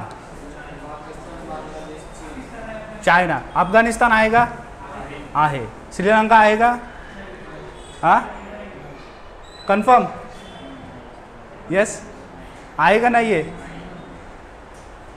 आहे का नाही. ओके, चला व्हेरी गुड. ठीक आहे, तर बघा आता प्रत्येक टाईपची बॉर्डर वेगळी आहे. बरोबर, अर्थ काय होतो, जर तुम्ही पाकिस्तानच्या तिकडे गेला तर तिकडे कसं आहे, लडाख रिजन आहे, येलो सी आहे, सगळं कसं वातावरण कसं आहे, बर्फाचं आहे, हिमालय, म्हणून त्या बॉर्डरला प्रोटेक्ट करण्याचे साधनं पण वेगळे आहेत, तिथं असणारी फोर्स पण वेगळी आहे. पण हे जर तुम्ही पंजाबवरती गेलात, पंजाबचं बॉर्डर कसं आहे, वाळवंटा टाईपमध्ये. इथे लक्षात, म्हणजे क्लायमेट बदलतंय, वातावरण बदललं की सिक्युरिटी फोर्सेस पण बऱ्या प्रमाणात बदलतात. जरी नाही बदलल्या तरी त्यांचे टॅक्टिक्स बदलतात की कसं हँडल करायचं. इथे लक्षात, मग ते आपल्याला इथं स्टडी करायचे की वेगवेगळ्या बॉर्डर फोर्सेस कोणकोणत्या आहेत आणि त्या काय काय काम करतात आणि बॉर्डरचे चॅलेंजेस कसे आहेत. बघा आता मायग्रेशनचा जो इश्यू आहे की इल्लीगल पद्धतीने बाहेरच्या देशातील लोक आतमध्ये येतात, हा पाकिस्तानचा इश्यू आहे का बांगलादेशचा इश्यू आहे बरं, बांगलादेशचा आहे. आपण बघतो ना की नॉर्थ ईस्टमध्ये जे काही वोटिंग वगैरे होतात, बऱ्याच वेळेस असं म्हटलं जातं की बांगलादेशमधले लोक यांना वोटिंग राईट्स आपण दिले, मग ते इथं येऊन वोट करतायत वगैरे वगैरे, असे इश्यूज नेहमी न्यूजमध्ये असतात. राईट, मध्ये असं का होतं, कारण की बॉर्डरच तुम्ही डिफाईन करू नाही शकत बांगलादेशसोबत. कारण की का, तिथं जे आहे गंगा नदीचं काय डेल्टा आहे, पोरस रिजन आहे, तुम्ही एक्झॅक्ट डिफाईन नाही करू शकत. जसं इथे हिमालय जे आहे, हिमालय डिफाईन करतं कुठं इंडो पाकमध्ये, की बाबा हे इथं जे आहे नॅचरल बॉर्डर आहे, बरोबर. तसं बांगलादेशमध्ये होऊ शकतं का? नाही होऊ शकत. म्यानमारसोबत होऊ शकतं. का होऊ शकतं? कारण की पुढे जे आहे हिमालय जाऊन असं बेंड झालेलं आहे, बरोबर. म्यानमारसोबत नॅचरल बॉर्डर आपली निर्माण होते, बांगलादेशसोबत होत नाही, कारण की नद्या ज्या आहे पूर्ण तिथे जाऊन पुढे मिळतात, ब्रह्मपुत्र आणि गंगा. येते लक्षात. मग असे इश्यूज जे आहेत ते जॉग्रफीनुसार बदलतात. ओके. आणि त्यांचे इश्यूज पण वेगवेगळे आहेत. म्हणजे इकडच्या लोकांची डिमांड वेगळी असते, तिकडच्या लोकांची डिमांड वेगळी. परत चीनसोबत होणारे जे काही कॉन्फ्लिक्ट आहे ते परत वेगळेच असतात. मग चायना काय करतं की बाबा ही रिकामी जागा दिसली, एखादं गाव दिसलं अरुणाचल प्रदेशमधलं, तिथं जाणार, तिथं मस्त सेटअप बिटअप टाकणार, नाही का, की चला आपलंच घर आहे, कोणी काय आलं ते बघून घेऊ आपण, बरोबर. असा त्यांचा अप्रोच राहतो, कोणाचा? चायनावाल्यांचा, नाही का. मग असं तिथं आहे बघा. ओके. मग हे सगळे इश्यूज जे आहे आपल्याला कुठे स्टडी करायचे? बॉर्डर एरियाजमध्ये. ओके. त्यानंतर आहे बघा दहशतवादाबरोबर संघटित गुन्हेगारीचा संबंध, ऑर्गनाइज क्राईम आणि टेररिझम, बरोबर. संघटित गुन्हेगारी काय असते, नाही का, तुम्ही बघितलं असेल बऱ्याचशा बॉलिवूड मूव्हीजमध्ये, नाही का. जसं की आता वेगवेगळे मूव्हीज येतात बघा, नाही का, शूट आउट ॲट लोखंडवाला असेल, किंवा मग जे आपण म्हणतो मुंबईला जे गँग वगैरे आहे, नाही का, पुण्यामध्ये पण गँग्स आहेत बघा आता, नाही का. तर हे जे ऑर्गनाइज क्राईम असतो, तर हा संघटित गुन्हेगारी वेगळी असते आणि नॉर्मल क्रिमिनल वेगळा असतो. ठीक आहे. तर हे आपल्याला इथे बघायचं. संघटित म्हणजे काय? यांचा ठरलेला पॅटर्न असतो. ओके. जसं एखादा नॉर्मल व्यक्ती कामाला जातो आणि त्याला माहिती आहे की आपल्याला सॅलरी मिळणार आहे, असं काम आपण करणार आहे, तसं यांचं ठरलेलं असतं.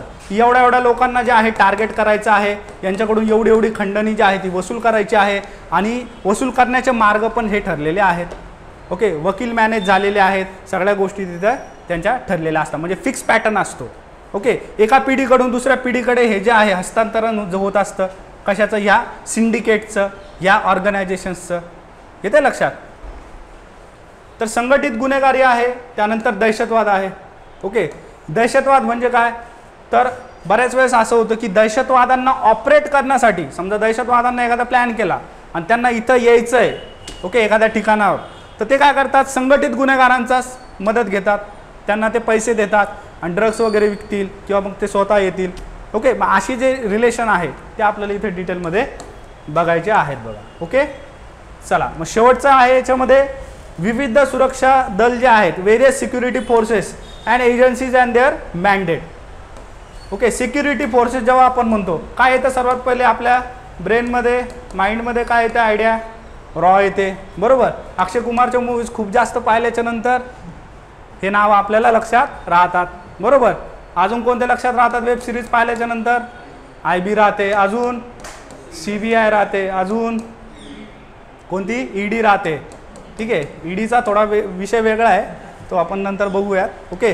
पण ED एक आहे, राईट.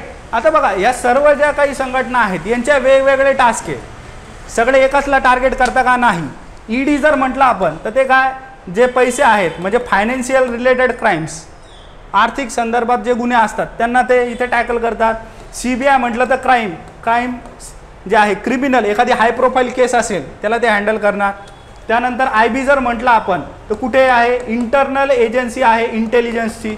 ओके. माहिती गोळा करणे, भारतामध्ये काय काय कुठे कुठे काय घडामोडी घडताय, कोणी कुठे काही करतंय का, तर याच्या सगळी माहिती कोण घेतं? IB घेतं. हीच माहिती जर बाहेर घ्यायची असेल तर कोण काम करतं? रॉ काम करतं.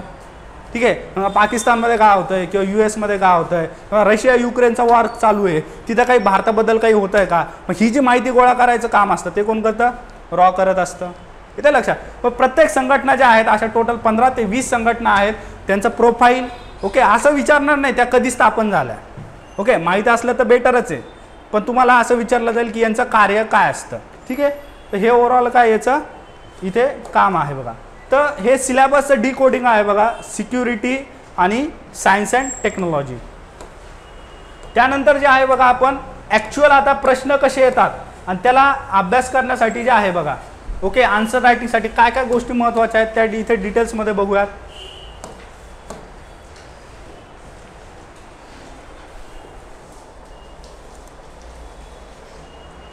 बघा सर्वात पहिलं महत्त्वाचं आहे अप्रोच. ओके.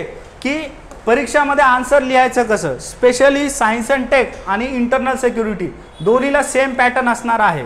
ओके. आता बघा कसं करायचं, याला पहिला नियम असतो की अंडरस्टँड द क्वेश्चन ओके, की एक्झामिनरला काय विचारायचं आहे, हा याच्यातला काय पहिला नियम आहे की प्रश्न समजून घेणे आणि एक्झामिनरला विचारलेलं काय. ओके, हे इथे सर्वात काय महत्त्वाचं आहे. आता समजा उदाहरणार्थ जर आपण इथे बघितलं, एक प्रश्न आपण एक सॅम्पल म्हणून घेऊया, या पॉईंटचा अर्थ काय होतो. ओके, बघा आता इथे काय आहे प्रश्न की adoption of electrical vehicles is rapidly growing world wide. ठीक आहे, हाऊ डू, आता हाऊ पासून प्रश्न सुरू होतो. ठीक आहे, हे सुद्धा आपल्याला कळायला पाहिजे. कुठून सुरू होतो प्रश्न, हाऊ पासून. How do electrical vehicles contribute to reducing carbon emissions. Carbon उत्सर्जन कसं कमी होतं इलेक्ट्रिकल व्हेकल्स जर आपण भारतामध्ये आणल्याच्या नंतर. इतका सोपा तो प्रश्न आहे. प्रश्न समजला आपल्याला, मग आपण उत्तर कसं देतो की कार्बन कमी करण्यासाठी ईव्ही कसं मदत करतंय असं आपण उत्तर लिहितो. जर तुम्ही फक्त असं म्हटलं ईव्हीचे फायदे सांगा, तुम्ही काय म्हणशाल की हां सर ती खूप महाग पडते, पण ती नंतर पेट्रोल कमी झाल्यामुळे ती स्वस्तात पण पडते, किंवा मग तिला मेंटेनन्सचा कॉस्ट राहत नाही, नाही का, किंवा सर मग ती जी आहे तिच्यावरती जास्त टॅक्स पण आपल्याला एक्झेम्प्ट असतो. बरोबर, असे वेगवेगळे तुम्ही काही पण सांगू शकता पॉईंट्स. पण हे कार्बन उत्सर्जनशी रिलेटेड आहे का, नाही. तुम्हाला तिथे जोड द्यावा लागतो. कशाचा, ह्या शब्दाचा, की मेंटेनन्स कमी झाल्यामुळे कार्बन उत्सर्जन भविष्यामध्ये कमी होतं, असं तुम्हाला पॉईंट तिथे लिहावा लागतो, तरच तुम्हाला मार्क्स मिळतात. इथे लक्षात, म्हणजे विचारलं काय हा फोकस एकदम क्लिअर पाहिजे आपल्याला. विचारलं हे की इलेक्ट्रिकल व्हेकल्स आणि कार्बन एमिशन यांचा संबंध काय. ओके, त्यानंतर पुढे काय विचारलंय, what are the key benefits they offer compared to the traditional combustion engine vehicles. आता वाचताना खूप डिफिकल्ट वाटत असेल की सर आता इंजिनचं तर काहीच माहीत नाही, कधी केलेलंच नाही, गाडीमध्ये काय इंजिन, कसं इंजिन, काय हॉर्स पॉवर काहीच माहीत नाही, नाही का, असं एक जनरल अप्रोच आपला असतो. पण याच्यामध्ये असं काही विशेष नाही आहे. इथे फक्त काय आहे की पेट्रोल जे आहे, ओके, इथे पेट्रोलचा वापर होतो, इथे पेट्रोलचा वापर होत नाही. त्यानंतर इथे परफॉर्मन्स जास्त असतो, इथे परफॉर्मन्स कमी असतो. असे शब्द प्रयोग करून तुम्हाला पॉईंट्स लिहायचे आहेत. ओके, टेक्निकल डेटा इथे एक्सपेक्टेड नाही. ओके, कंबशन इंजिनचा प्रॉब्लेम काय होतो, रिसायकल होऊ शकतं का, नाही. जर झालं तर किती खर्च येतो, खूप खर्च येतो. बरोबर, इथे जर आपण बॅटरीज बघितल्या त्या डिस्पोजेबल पण असतात as compared to combustion engine. बरोबर, म्हणजे इको फ्रेंडली काय झालं, प्रोडक्ट लॉन्च झाल्याच्या नंतर इको फ्रेंडली काय झालं, ईव्ही व्हेकल्स झाल्या. येते लक्षात. मग असे जे पॉईंट्स आहेत हे तुम्हाला इथं एक्सपेक्टेड असतात. बघा, मग हा फोकस तुम्हाला कळायला पाहिजे की इथे विचारलेलं काय आहे म्हणून. ओके, त्यानंतर दुसरा आहे बघा, प्रश्नाला फोडणे, म्हणजे break down the question. Okay, break down the question. बघा, तुम्ही प्रॅक्टिकली एक्सपेरिमेंट करून बघा. ओके, लेक्चर स्टक होत आहे का, ठीक आहे, एक मिनिट.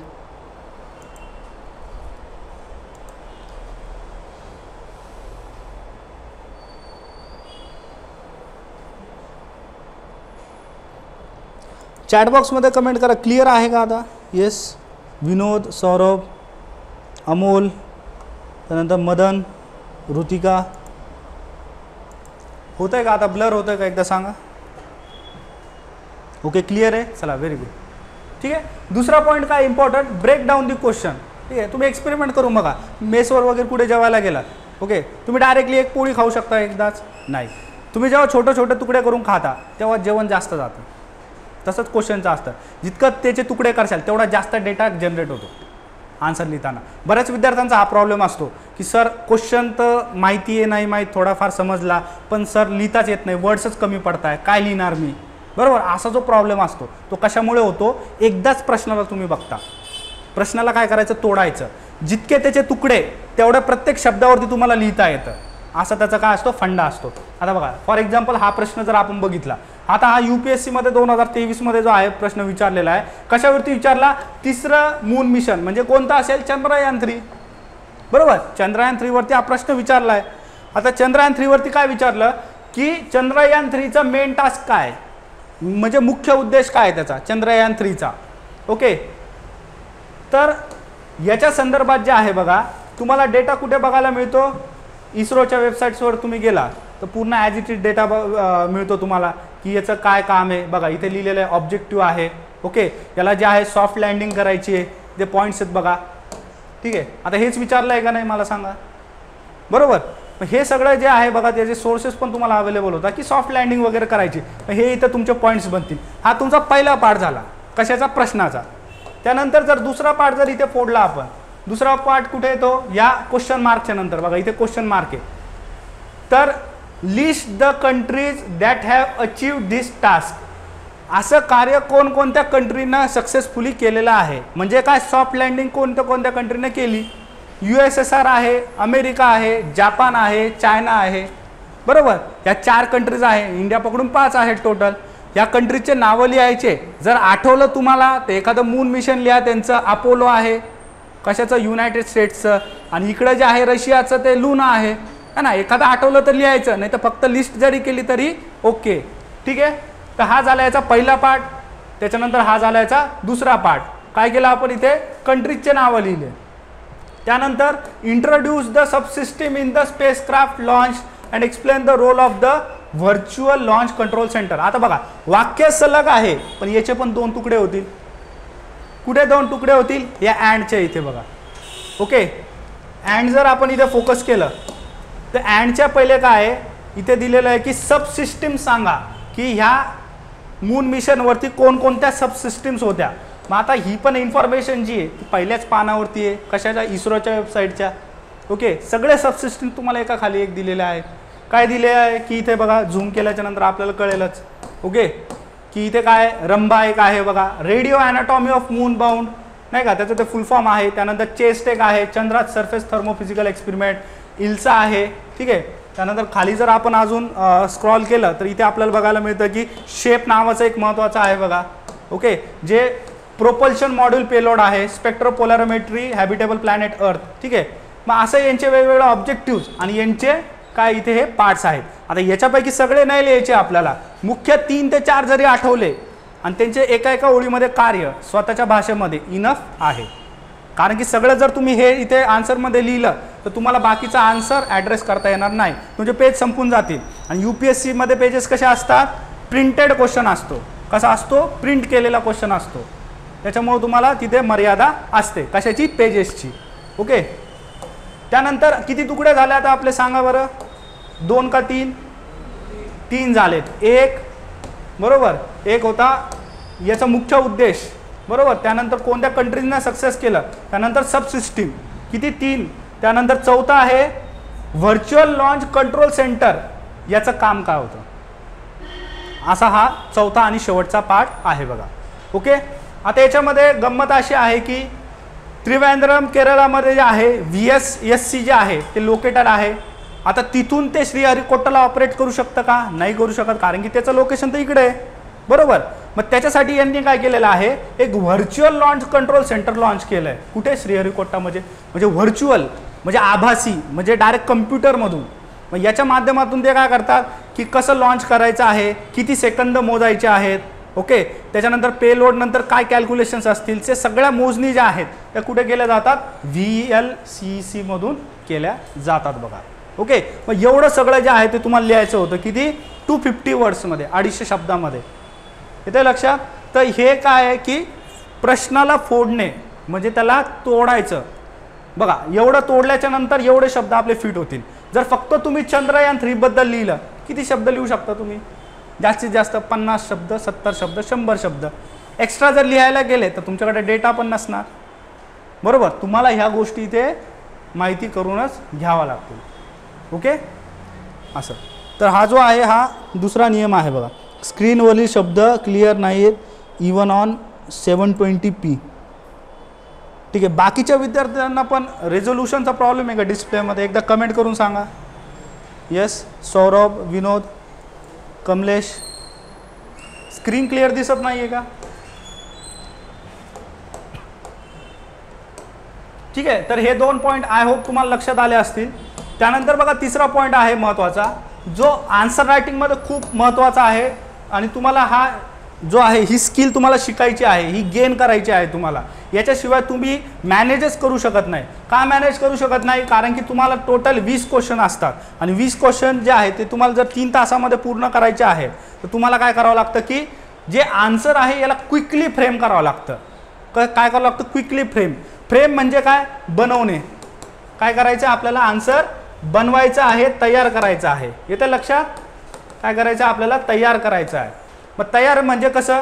तुम्ही दोन पद्धतीने करू शकता पेपरमध्ये, डिपेंड करतं कसा क्वेश्चन आहे आणि काय विचारलंय. समजा छोटासा क्वेश्चन आहे नॅनो टेक्नॉलॉजी आणि त्याचे हेल्थसाठी जे आहे ॲप्लिकेशन सांगा. सोपा प्रश्न आहे, माहिती आहे आपल्याला. नॅनो टेक्नॉलॉजी हे कुठे वापर होतो? समजा एखादा आजार ओळखायचा असेल, निदान करायचा असेल, आजारावरती उपचार करायचा असेल, स्टेम सेल पद्धत आलेली आहे. त्याच्यामध्ये कोविडच्या काळामध्ये व्हॅक्सिनला महत्त्व मिळालं होतं. व्हॅक्सिन डेव्हलपमेंटसाठी 4-5 तर इथेच तयार झाले आपले मनातल्या मनात. बरोबर. अशा सोप्या प्रश्नांना तुम्ही काय करू शकता? मेंटली फ्रेम करू शकता. लिहिता लिहिता जे आहे आन्सर बनवणे. ओके. दुसरी पद्धत असते क्विकली फ्रेमची.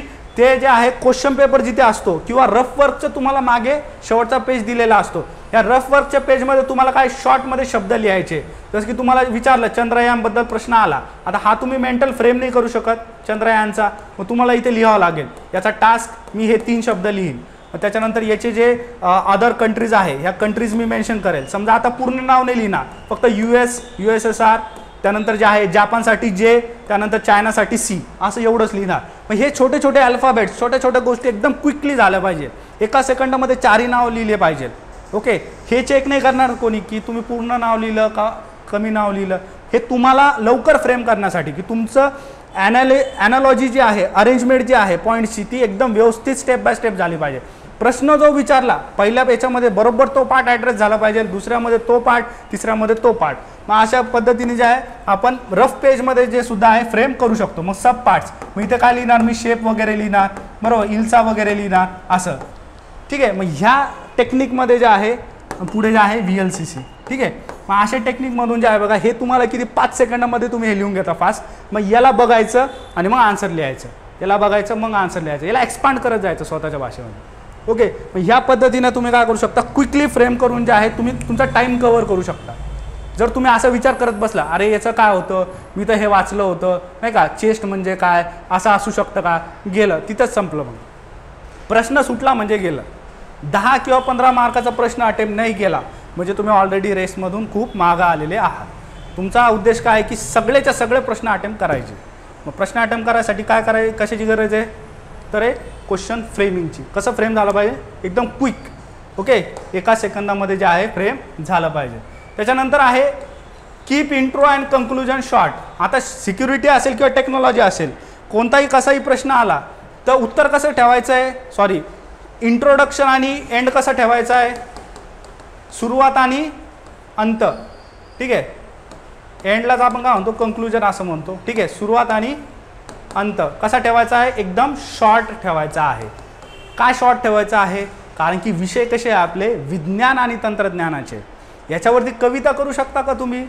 नाही. तेवढा डेटा तुम्ही काही पण लिहू शकता का? समजा आला प्रश्न तुम्हाला 5G वरती, सांगा 5G वरती काहीतरी सांगा. बरोबर. XYZ प्रश्न आला, काय लिहिणार बरं 5G वरती? तुम्ही कविता करू शकता का?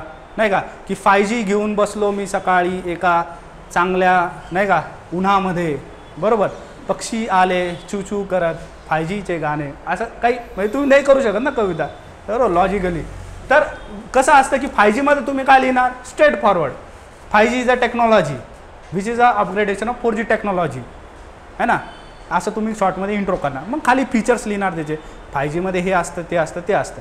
तसंच सिक्युरिटीचं आहे नाही का. जर तुम्हाला विचारलं नक्षलवाद, बरोबर, नक्षलवादाचं काय काय असतो, नक्षलवाद कुठे होतो, बरोबर सांगायचं की झारखंड आहे.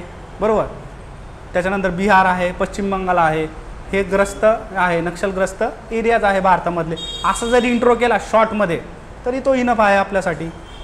येतं आहे लक्षात. मग असाच इंट्रो आणि असाच कंक्लुजन ठेवायचा. 5Gबद्दल जर कंक्लुजन आपल्याला करायचं, मग 5Gबद्दल काय कंक्लुजन करणार? 5G हे आपल्याला फक्त सुखसुविधा पुरवत नसून हे आपल्या दैनंदिन जीवना ज्या आहे इंटरनेटच्या ज्या गरजा आहेत तर त्या पूर्ण करते. जसं की आपल्याला मॉडर्न बनण्यासाठी, बरोबर, मॉडर्न सोसायटीसाठी ते मदत करते.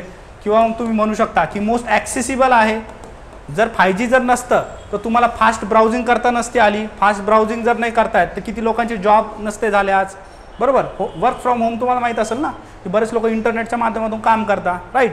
मग हे असं काहीतरी तुम्ही जे आहे एक शॉर्टमध्ये एंड जो आहे तो करू शकता. ठीक आहे. मग शॉर्ट इंट्रो आणि शॉर्ट एंड हा नियम तुम्हाला लक्षात ठेवायचा आहे. ओके, चला पुढचं आहे explore dimension which are relevant. ठीक आहे, डायमेन्शन खूप महत्त्वाचं आहे, कारण की जर उत्तर जर तुम्ही एकाच दिशेनं लिहिलं तर ते जमणार नाही. याच्यामध्ये काय चेक केलं जातं, ॲज अ हायर ऑफिसर, उच्च लेवलचा अधिकारी, म्हणजे तुमचे विचार कसे पाहिजे, खूप व्यापक पाहिजे, ब्रॉड पाहिजे, वाईड पाहिजे. येते लक्षात. प्रत्येक अँगल जो आहे तो तिथे एक्सप्लोर करायचा. आता याच्यामध्ये पण एक नियम लक्षात ठेवा. आता इथे काय दिलंय मी, रिलेव्हंट. रिलेव्हंट म्हणजे काय, प्रश्नाशी संबंधित. ठीक आहे, प्रश्नाशी संबंधित पाहिजे, क्वेश्चनच्या संबंधित पाहिजे. समजा आपण एक उदाहरणार्थ एक प्रश्न घेऊया तिथे, जो ऑलरेडी येऊन गेलेला आहे बघा. समजा आता इथे विचारलंय बघा, S-400 डिफेन्स, 21 मध्ये प्रश्न आला होता. एअर डिफेन्स सिस्टीम आहे रशियाची, बरोबर, सरफेस टू एअर मिसाईल आहे. आता ही सुपिरियर असते अदर सिस्टीमपेक्षा, असं इथे विचारलेलं आहे. मग आता इथे काय आहे की हे एक मिसाईल सिस्टीम आहे. काय, ही एक मिसाईल सिस्टीम आहे. आता जर आपण असा कॉमन सेन्सनं विचार केला की मिसाईल सिस्टीमचे कोणकोणते डायमेन्शन्स असतात, कोणकोणते पैलू असतात, काय काय सांगता येईल आपल्याला, नाही का. तुम्ही असं म्हणू शकता का, S-400 मध्ये हे युद्ध रोखण्यास मदत करते. हां, म्हणजे करते तर तेच, पण ते क्वेश्चनचे रिलेव्हंट आहे का, क्वेश्चनमध्ये ते विचारलं आहे का की याचा सामाजिक परिणाम सांगा, S-400चा सामाजिक परिणाम सांगा, असं विचारलं आहे का तुम्हाला, नाही. म्हणून तिथे मी काय लिहिलं की रिलेव्हंट पाहिजे. पैलू तुम्ही लिहा, पण कसे पाहिजे, रिलेव्हंट पाहिजे.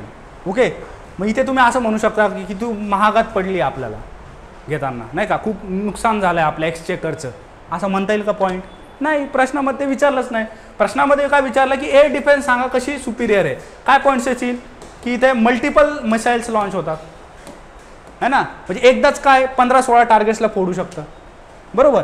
दुसरं काय महत्त्वाचं की कोणत्याही प्रकारचे जे मिसाईल्स आहेत, म्हणजे तुमची बॅलिस्टिक मिसाईल असेल किंवा तुमची सुपरसॉनिक मिसाईल आहे, शॉर्ट रेंज आहे, लॉंग रेंज आहे, कशी मिसाईल असेल त्याला ते फोडणार. हे त्याचं एक वैशिष्ट्य आहे महत्त्वाचं, बरोबर. एक साथ जे आहे मॅक्झिमम 240 मिसाईल त्याच्यामध्ये फिट होऊ शकतात, ज्या वेगवेगळ्या साईजच्या असतील. हे एक त्याचं वैशिष्ट्य आहे, हे लक्षात.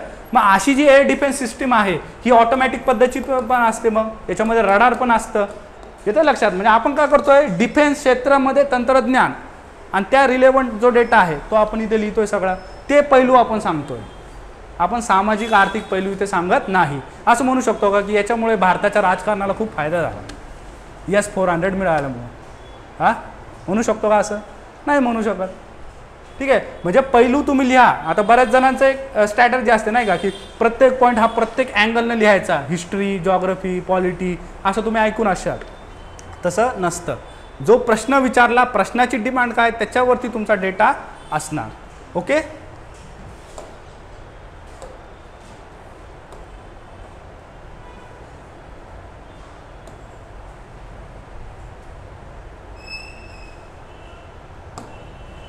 चला त्यानंतर पुढचं आहे बघा technique, if you don't know then. मग काय करायचं जर समजा माहीतच नाही, बरोबर. आता हे शक्यच नाही, बरोबर, कारण की एवढा मोठा सिलेबस असतो, एवढ्या सगळ्या टर्म्स, एवढ्या सगळ्या missile technology, missions, biotechnology, computer, एवढं सगळं एका वर्षात डेव्हलप झालेलं असतं की तुम्ही जितकं वाचाल तेवढं कमी असतं. मग अशा वेळेस भरपूर वेळेस असं होतं की 2-3 प्रश्न माहीतच नसता, ऐकलेलंच नसतं टर्म. अशा वेळेस काय करायचं, तर अशा वेळेस काय करायचं, एखादी जी टर्म आहे प्रश्नामधली, एखादी जी कन्सेप्ट आहे तिला पकडून जे आहे काहीतरी डेटा तुम्ही लिहायचा आहे. हा नियम लक्षात ठेवायचा, डेटा लिहून यायचा आहे, पण कशाशी रिलेटेड, त्या टर्मशी रिलेटेड. बघा उदाहरण बघूयात आपण. पुढचा जो प्रश्न आहे हा एक इथे घेऊया. समजा आता इथे एक प्रश्न आला होता की M.S. स्वामीनाथन, बरोबर. आता जर सिलेबसमध्ये आपल्याला पॉईंट आहे की जे भारतीय जे आहेत ज्यांचं कॉन्ट्रीब्युशन आहे, बरोबर, त्या पॉईंटवरती हा प्रश्न आला होता. तर 2019 मध्ये 150 शब्दांमध्ये लिहायचा होता. इथे विचारलं होतं M. विश्वेश्वरय्या, ज्यांना फादर ऑफ इंजिनिअरिंग आर्किटेक्चर असं म्हटलं, बरोबर. त्यानंतर M.S. स्वामीनाथन, ठीक आहे, तुम्हाला माहितीच आहे M.S. स्वामीनाथन, ग्रीन रेव्होल्यूशन वगैरे, बरोबर. आता इथे विचारलं की यांचं वॉटर इंजिनिअरिंग आणि ॲग्रिकल्चर सायन्समध्ये काय कॉन्ट्रीब्युशन आहे. काहीच नाही, सगळे ब्लँक झाले. त्यावेळेस जे मुलं तिथं होते, जे कॅन्डिडेट्स एक्झाम हॉलमध्ये, कसे झाले, सर्व ब्लँक झाले, माहीतच नाही. कारण की आजपर्यंत कधीच असा प्रश्न नव्हता आला. जेव्हापासून पॅटर्न चेंज झाला, जेव्हापासून इथिक्सचा पेपर आलेला आहे, तेव्हापासून असा प्रश्न येऊन गेला नव्हता. कसा, एखाद्या व्यक्तीवरती. ठीक आहे, मग हा पहिल्यांदा आला, तिथं ब्लँक झाले, प्रिपरेशन नव्हतं. पण मग प्रश्न स्किप करायचा का? नाही, हा ऑप्शन आपल्याकडे अवेलेबल नाही. ओके,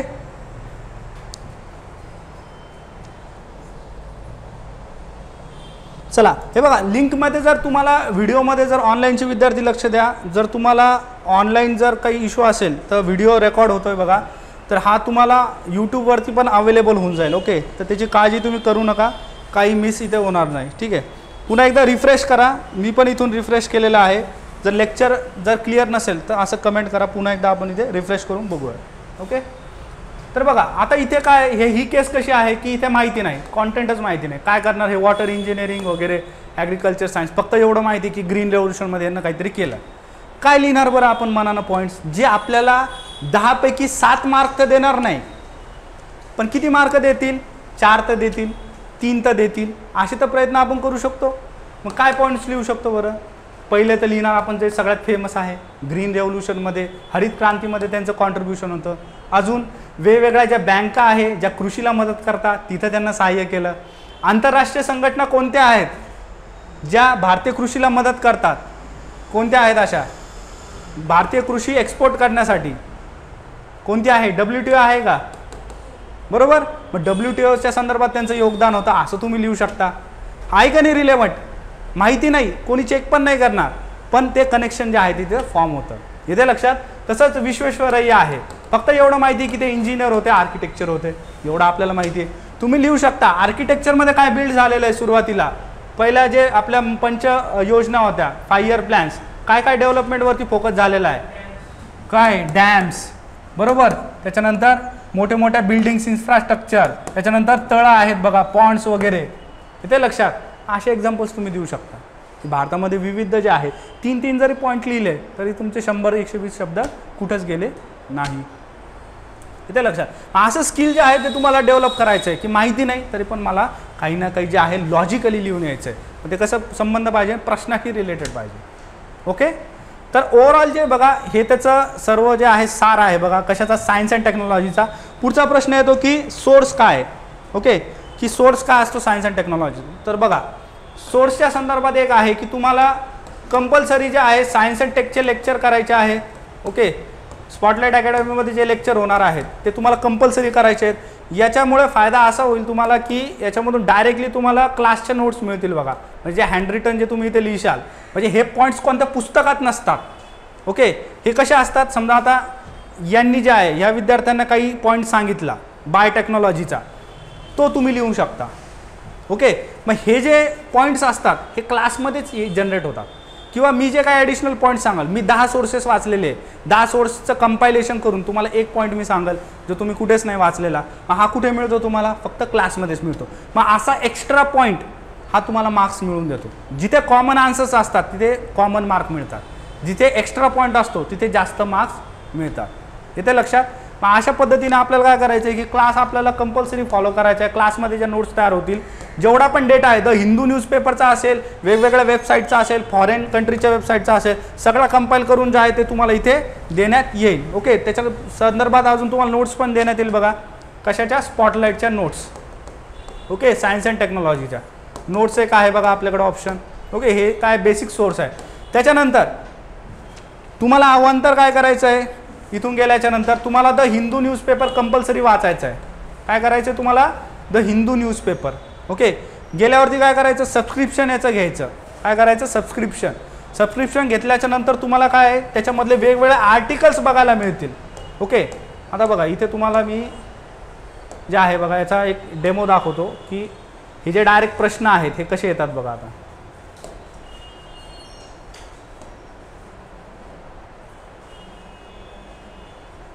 बघा, आता इथे काय दिलंय? 2023 मध्ये हा प्रश्न आला. आर्टिफिशियल इंटेलिजन्स ऑलरेडी न्यूजमध्ये होतं, बरोबर, चॅट GPT आणि ते, राईट. आता इथे बघा जर आपण गुगलवरती सर्च केलं द हिंदूमध्ये तर तुम्हाला सगळे आर्टिकल जे आहे बघा, जसं 5 फेब्रुवारीला एक आर्टिकल दिसेल, म्हणजे मेन्सच्या पहिले तुम्हाला आर्टिकल आलेले दिसतात सगळे. 18 ऑगस्टला AI मध्ये जे आहे डायग्नोसिस ज्या पद्धती आहेत त्या चेंज होऊ शकतात का? मेडिसिन अँड टेक्नॉलॉजीमध्ये काय आहे?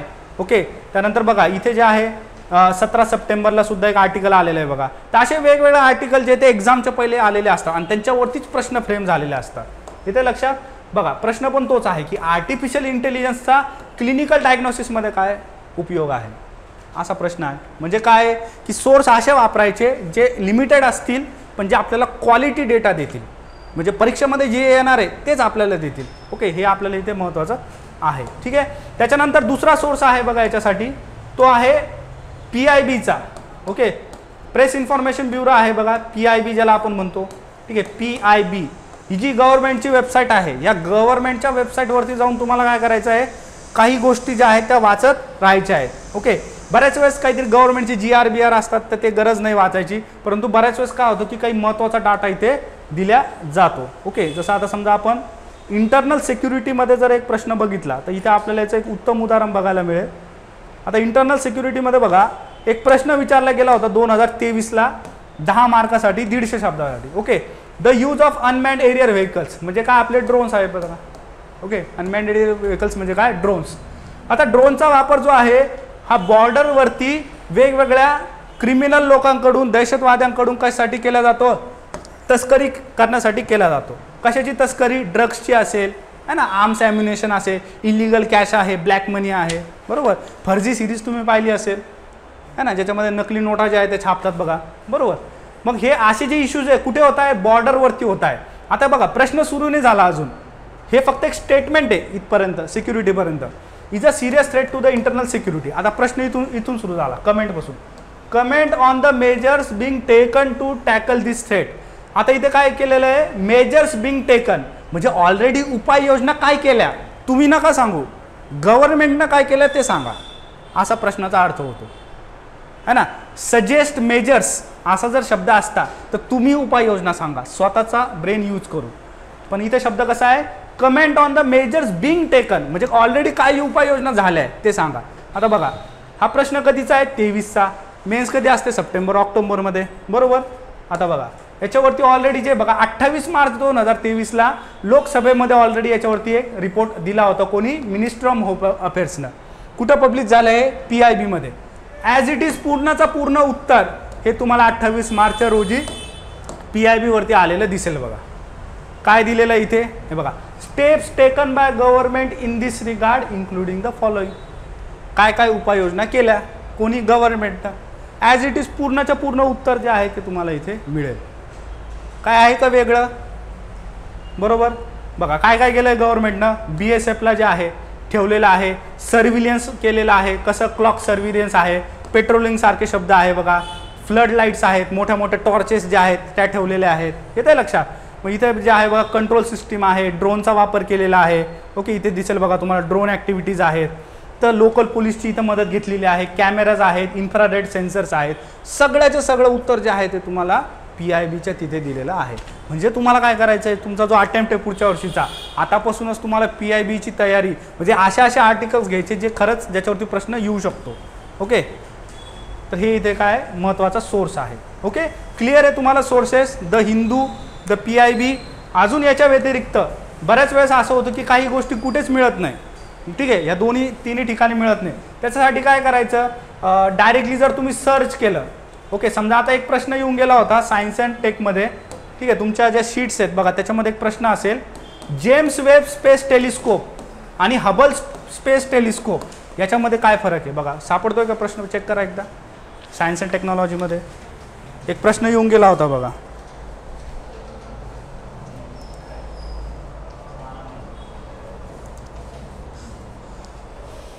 चला, मिळालाय का सर्वांना.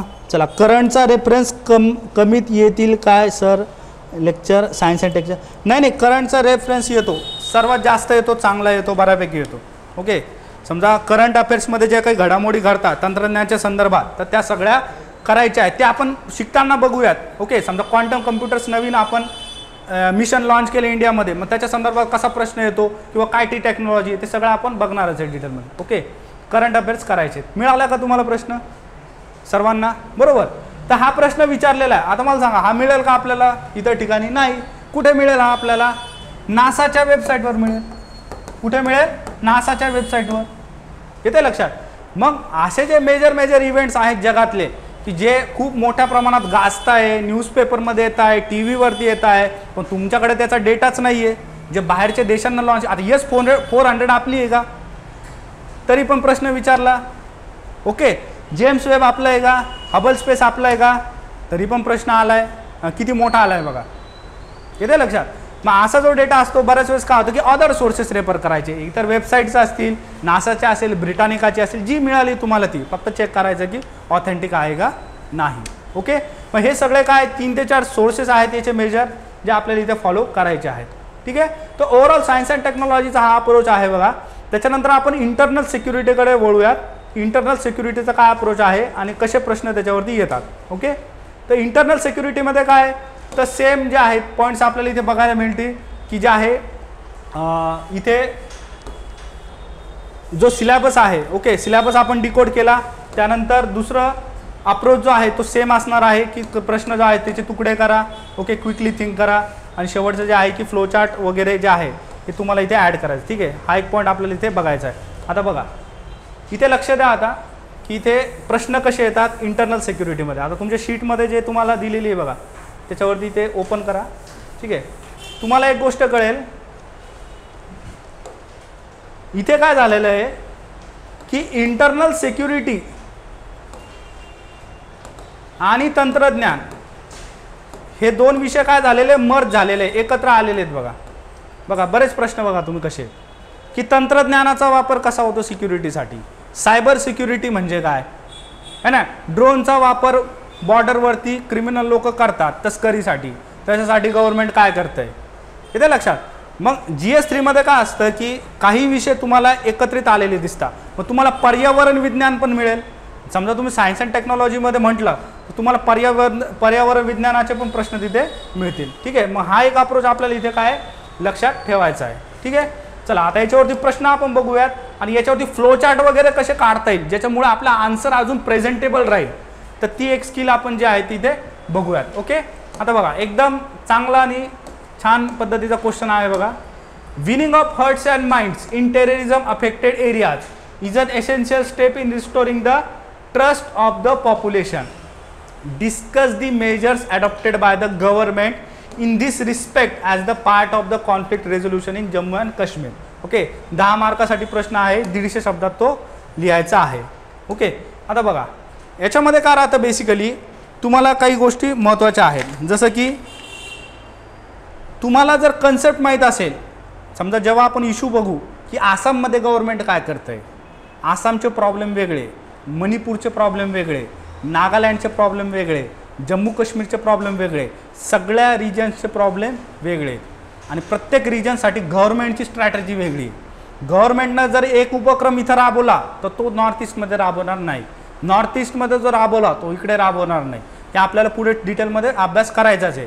पण एक गोष्ट लक्षात घ्या, प्रेझेंटेशनच्या बाबतीत एक स्किल खूप महत्त्वाची आहे आणि ती आपल्याला शिकायची आहे. तिला म्हटलं जातं फ्लो चार्ट ड्रॉ करणे. ठीक आहे, chart, flow chart, tree diagram, जे नाव तुम्ही त्याला देऊ शकता. आता याचे वेगवेगळं तुम्ही माहीतच असेल तुम्हाला नाही का की शाळेमध्ये वगैरे आपण शिकतोच आहे बरोबर. इथे एखादा नाव असतं नाही का की जसं इथे प्रॉब्लेम्स आहेत बघा बरोबर. समजा इथे आपण लिहूयात की चॅलेंजेस काय काय आहेत. ठीक आहे, चॅलेंजेस काय आहेत जम्मू अँड काश्मीरमध्ये, तर एक बॉर्डरचा चॅलेंज आहे बरोबर. त्याच्यानंतर लोकल पीपलचा जो आहे तो एक चॅलेंज आहे की ते लवकर ट्रस्ट करत नाही गव्हर्नमेंटवर किंवा गव्हर्नमेंट सिक्युरिटीवरती, राईट. त्याच्यानंतर तिसरा प्रॉब्लेम काय, तिसरा जो आहे मायग्रेशनचा प्रॉब्लेम आहे बरोबर.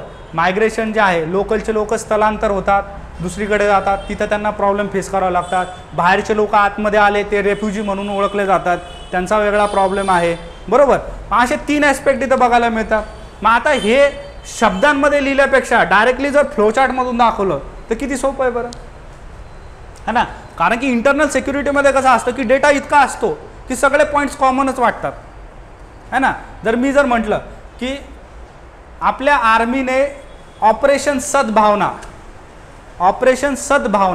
म्हणजे मैत्रीसारखं एक ऑपरेशन ज्याच्यामधून फ्रेंडलीनेस म्हणजे एक मैत्रीचा भाव लोकांमध्ये तयार करण्याचं ऑपरेशन आपण राबवतोय असं जर मी म्हटलं, तुम्ही म्हणू शकता सर मग हे तर प्रत्येक ठिकाणी केलं पाहिजे. मणिपूरमध्ये होतंय तुम्ही तिथं करा, है ना. तिथं पण रोष असतो ना आर्मीच्या प्रती, प्रत्येक ठिकाणी कुठे ना कुठे आर्मीच्या प्रती रोष असतो. मग तुम्ही जे आहे जम्मू काश्मीरमध्ये करा, इकडे करा, तिकडे करा, नॉर्थ ईस्टमध्ये करा, नक्षलग्रस्तमध्ये पोलिसांच्या प्रती जे आहे ते करा. हा प्रिन्सिपल तर सगळीकडे अप्लाय करा. पण इंटरनल सिक्युरिटीमध्ये असं असतं की सगळे पॉईंट सेम वाटतात, ठीक आहे, सगळे पॉईंट काय सेम वाटतात आणि हे चुकीचं नाही. हा ह्या विषयाचा ॲडव्हान्टेज आहे, म्हणून हा विषय सगळ्यात सोपा असतो. म्हणजे आपण म्हणतो ना GS3 मध्ये सर्वात स्कोरिंग विषय जो असेल, ज्याच्यावरती 2-3 प्रश्न पण येतात, 20-30 मार्क हातातले पण असतात, तो कोणता आहे? इंटरनल सिक्युरिटी आहे. कारण की सगळे पॉईंट जवळपास ओव्हरलॅपिंग आहे, सारखेच आहे. बरोबर. तुम्हाला जर सांगितलं, सांगा बांगलादेशची बॉर्डर आपल्याला ओके करायची आहे, काय काय करू शकतो? तुम्ही विचार करशाल, मी तर जम्मू काश्मीर पंजाबमध्ये वाचलं होतं काहीतरी, आपण रडारचे भिंती वगैरे लावलेले आहेत, लेझर बिझर नाही का, असं काहीतरी वाचलं होतं. तुम्ही तोच पॉईंट तिथं लिहून येशाल. चुकीचं आहे का? नाही चुकीचं आहे ना. तुम्ही जर म्हटलं पंजाबमध्ये चेकपोस्ट वगैरे आपण तयार केले, तुम्ही म्हणशाल बांगलादेशमध्ये पण करा. पॉईंट कसे सेम पडत आहेत, छोटे छोटे मायनर डिफरन्स आहे, ते डिटेलमध्ये पुढे बघायचेच आहे आपल्याला. पण एक गोष्ट लक्षात घ्या, ओव्हरऑल 80% पॉईंट कसे सेम आहेत, म्हणून हा विषय कसा एकदम सोपा आहे. मग काय करायचं? डेटा सारखा आहे, डेटा जास्त आहे, फ्लोचार्ट ड्रॉ करा, असा करा किंवा मग असा करा. ठीक आहे, जर असाही नसेल जमत तर असा करा, गोलमध्ये जे असतो बघा पाय डायग्राम, असा करा, कसाही करा नाही का. 30% चॅलेंजेस याचे आहेत, 40% याचे आहेत, असं कसंही तुम्ही तुमच्या क्रिएटिव्हिटीनुसार करू शकता. जसं तुम्ही रायटिंग करशाल रेग्युलरमध्ये, तुम्हाला एक एक आयडिया जी आहे ती येत जाईल बघा. ओके. त्यानंतर प्रश्न जे आहेत बघा, प्रश्नांचं स्वरूप आपण इथे बघूयात. ओके. आता समजा इथे दिलेलं आहे की नाही का, की प्रश्न भारत गव्हर्नमेंट जे आहे, इंडियन गव्हर्नमेंट ही काय करते सध्या काश्मीरमध्ये, जिथे जो आहे दहशतवाद कमी करण्यासाठी जे काही रायट्स आहेत, दंगली ज्या होतात, दगडफेक वगैरे होते, बघितलं असेल ना तुम्ही रोज वाचताना, तर हे कमी करण्यासाठी काय केलं पाहिजे? तर बघा आता इथे असा विचार केला तर काहीच आन्सर येत नाही, पण कन्सेप्ट जर माहीत असेल तर आन्सर येणार. कन्सेप्ट काय आहे? जर तुम्ही लोकांना एज्युकेशन दिलं तर लोकांना काय होईल? रोजगार मिळेल, एम्प्लॉयमेंट मिळेल. एम्प्लॉयमेंट जर मिळाला, इकॉनॉमी चांगली होईल, इकॉनॉमीमुळे काय अजून रोजगार होईल. रोजगार जर झाला तर काय सगळ्यांच्या जे काय फॅमिलीज वगैरे काय होतील, सेट होतील. बरोबर. ॲटोमॅटिकली काय होईल? अवेअरनेस वाढेल, आणि अवेअरनेस वाढल्यामुळे काय रॅडिकलायझेशन जे म्हणतो आपण, की जे युवक आहे जो दहशतवादीमध्ये भरती होतो किंवा ज्याचा ते ब्रेन वॉश केला जातो, तो कमी होऊन जातो. येते लक्षात? मग ही कन्सेप्ट आहे. मग आता याची कन्सेप्ट कशी अप्लाय होते? मग तुम्ही सांगा की सर एज्युकेशनसाठी रोशनीसारख्या स्किल्स जे आहेत ते गव्हर्नमेंट इम्प्लिमेंट करते जम्मू काश्मीरमध्ये नाही का. अजून काय करते? एम्प्लॉयमेंटसाठी हुनर हात सारख्या स्कीम ज्या आहेत त्याच्यामध्ये स्किल शिकवल्या जाते, हुनर हात सारख्या स्किल इम्प्लिमेंट करते आहे ना, ज्याच्यामधून महिलांना सुद्धा जे आहे स्किल डेव्हलपमेंट होईल. येते लक्षात? मग रोशनी आहे, हुनर हात आहे. मग मी जर म्हटलं इकॉनॉमीच्या संदर्भात काय, तर व्हायब्रंट विलेज प्रोग्राम्स राबवतीये. काय राबवतीये? व्हायब्रंट विलेज प्रोग्राम्स है ना, ज्याच्यामध्ये एका एका गावावरती पर्टिक्युलरली फोकस केला जात आहे की प्रत्येक गाव जे आहे ते डेव्हलप झालं पाहिजे, चांगल्या लेवलला गेलं पाहिजे. गाव डेव्हलप झालं तर पुन्हा जो शहर आहे ते डेव्हलप होतं, शहर डेव्हलप झालं जिल्हा डेव्हलप होतो, मग असं ऑटोमॅटिकली पुन्हा रिजन हा डेव्हलप होतो. येते लक्षात? मग प्रत्येक ॲस्पेक्टचा प्रॅक्टिकल एक्झाम्पल गव्हर्नमेंट करून बघायला मिळतं आपल्याला. हेच तुम्हाला तिथे लिहायचं आहे. असं केल्यामुळे लोकांमध्ये जे आहे ट्रस्ट निर्माण होतो. येते लक्षात? जर मला सांगा गव्हर्नमेंटने जास्त जागा काढल्या, ठीक आहे, त्या रिजनमध्ये कशाच्या? नोकरीच्या, गव्हर्नमेंट सर्व्हिसच्या, आणि भरपूर लोक जे आहेत ते झाले तिथे नाही का, जॉईन झाले, भरती झाले, जे काय असेल ते, लोकांना किती पॉझिटिव्ह मेसेज जातो बरं की यार आपलं सेट झालं म्हणून नाही का. आता तुम्हाला माहिती आहे तुम्ही त्या फेजमध्ये आहात. बरोबर. नोकरी लागणं म्हणजे किती महत्त्वाचं आहे. बरोबर. करिअर बनणं किती महत्त्वाचं आहे. जेव्हा तुम्हाला ते अचीव होतं तेव्हा तुमचं किती पॉझिटिव्ह जातं बरं तिथे नाही का, की चला आता मी सेट झालो, मला सॅलरी मिळते, आणि ते पण गव्हर्नमेंट जॉब आहे, तर गव्हर्नमेंट एवढ्या जागा काढते, आमच्या पुढच्या पिढीसाठी वगैरे सगळं सेट होणार आहे. इव्हन गव्हर्नमेंटच नसून प्रायव्हेटमध्ये पण तेवढा स्कोप आहे. आमच्या इकडे जे केसर येतं नाही का, ॲपल्स वगैरे येतात, त्यांच्या एक्सपोर्टचे बिझनेस पण आम्हाला स्कीम्स आहेत, टॅक्स एक्झम्पशन्स आहे आमच्याकडे. येते लक्षात? प्रत्येक क्षेत्रामध्ये जे आहे तिथे प्रोत्साहन दिलं जातं. प्रोत्साहन दिल्यामुळे काय होतं? ऑटोमॅटिकली रोष जो आहे तो कमी होतो आणि सद्भावना जी आहे ती निर्माण होते, ट्रस्ट बिल्डअप होतो. ट्रस्ट बिल्ड झाला, कोण आर्मीला दगडफेक करणार आहे बरं? नाही करणार. येते लक्षात? मग असा अप्रोच जो आहे तो आपल्याला इथे तयार करायचा आहे. म्हणजे याच्यावरून कंक्लुजन काय येतं आपलं, की प्रश्न एकदम सोपा असतो. प्रश्नाचं जे आन्सर आहे, कंटेंट एकदम सोपा आहे, पण प्रश्न जर समजला तर सोपा आहे. म्हणजे काय, अप्रोच जर माहीत असेल तर तो सोपा आहे. अप्रोच जर माहीत नाही, सर हे काय दिलं, विनिंग हार्ट्स अँड माइंड्स नाही का, असं काय, ही एखादी कविता आहे का नाही का, असं तुम्ही विचार करू शकता नाही काय, सर एखादी कविता तर नाही दिली बरोबर, याला काय लिहिणार असं जनरली वाटतं. मग याचीच प्रॅक्टिस आपल्याला पुढे येणाऱ्या लेक्चर्समध्ये करायची, की वेगवेगळे जे स्टेटमेंट असतात ते कसे वेगळ्या स्वरूपाने दिले जातात आणि त्याच्यावरती कसं उत्तर आपल्याला लिहायचं आहे. ओके, तर हे एक उदाहरण आहे बघा एक चांगलं. त्याच्यानंतर पुढे आहे बघा, जसं की हे एक आहे बघा, जसं की ORF वरती वगैरे तुम्हाला असेच स्टेटमेंट बेस्ड जे आहे डेटा मिळेल, जसं की winning hearts and minds in JNK नाही का, अशा काही वेबसाईट्स वगैरे आहेत बघा. अजून ORF एक चांगली वेबसाईट आहे. ठीक आहे, इथे एक खूप चांगला आर्टिकल आहे बघा, वाचून घ्या. आर्टिफिशियल इंटेलिजन्स अँड बुद्धिझम, हे एक आर्टिकल वाचून घ्या इथून गेल्याच्या नंतर. ओके, खूप महत्त्वाचं आहे, खूप काम येईल, कारण की याचा डायरेक्टली ॲप्लिकेशन GS3 मध्ये तर आहेच, सायन्स अँड टेकमध्ये, पण त्याचबरोबर इथिक्सचा जो पेपर आहे तुमचा तिथे पण याचा तुम्हाला खूप फायदा होईल. ओके, तुम्हाला एखादी केस सॉल्व्ह करायची आहे तर तुम्ही म्हणू शकता की आर्टिफिशियल इंटेलिजन्स जरी हातात आपण काही गोष्टी दिल्या, पण त्याला कोड करताना आपण त्याच्यामध्ये बुद्धिस्ट प्रिन्सिपल टाकले तर तिथे नॉन व्हायलन्स, कम्पॅशन या गोष्टी तिथे डेव्हलप होतील. ओके, तर अशा काही ज्या ब्रॉड गोष्टी आहेत ह्या तुम्हाला महत्त्वाच्या आहेत बघा. ठीक आहे, त्यानंतर बघा एक क्वेश्चन आहे की what are the internal security challenges being faced by India, give out the role to the central intelligence and investigative agency. आता बघा हा प्रश्न आणि तो प्रश्न डिफरंट आहे. तिथं काय विचारलं होतं, गव्हर्नमेंट काय करते, इथे काय विचारलं, गव्हर्नमेंटची जी संघटना आहे, कोणती संघटना, इंटेलिजन्स एजन्सीज, कोणत्या, रॉ, IB, त्यांचं विचारलेलं आहे. कुठे आला आपला पॉईंट, परत सिलेबस जर पाहिला तर बघा, पुन्हा एकदा सिलेबसकडे जाऊयात. बघा इथे जे आहे होत आहे नोटीस तुम्हाला, हा शेवटचा पॉईंट. ओके, काय लिहिलेलं इथं, विविध सुरक्षा दले आणि अभिकरणे व त्यांचे जनादेश, various security forces and agencies and their mandate. आला का सिलेबसवरती प्रश्न, आला, येते लक्षात. तर बघा पुन्हा एकदा प्रश्नाकडे जाऊयात, त्याला कसं सॉल्व्ह करायचं किंवा त्याला काय अप्रोच आहे ते पण एकदा डिटेलमध्ये बघून घ्या.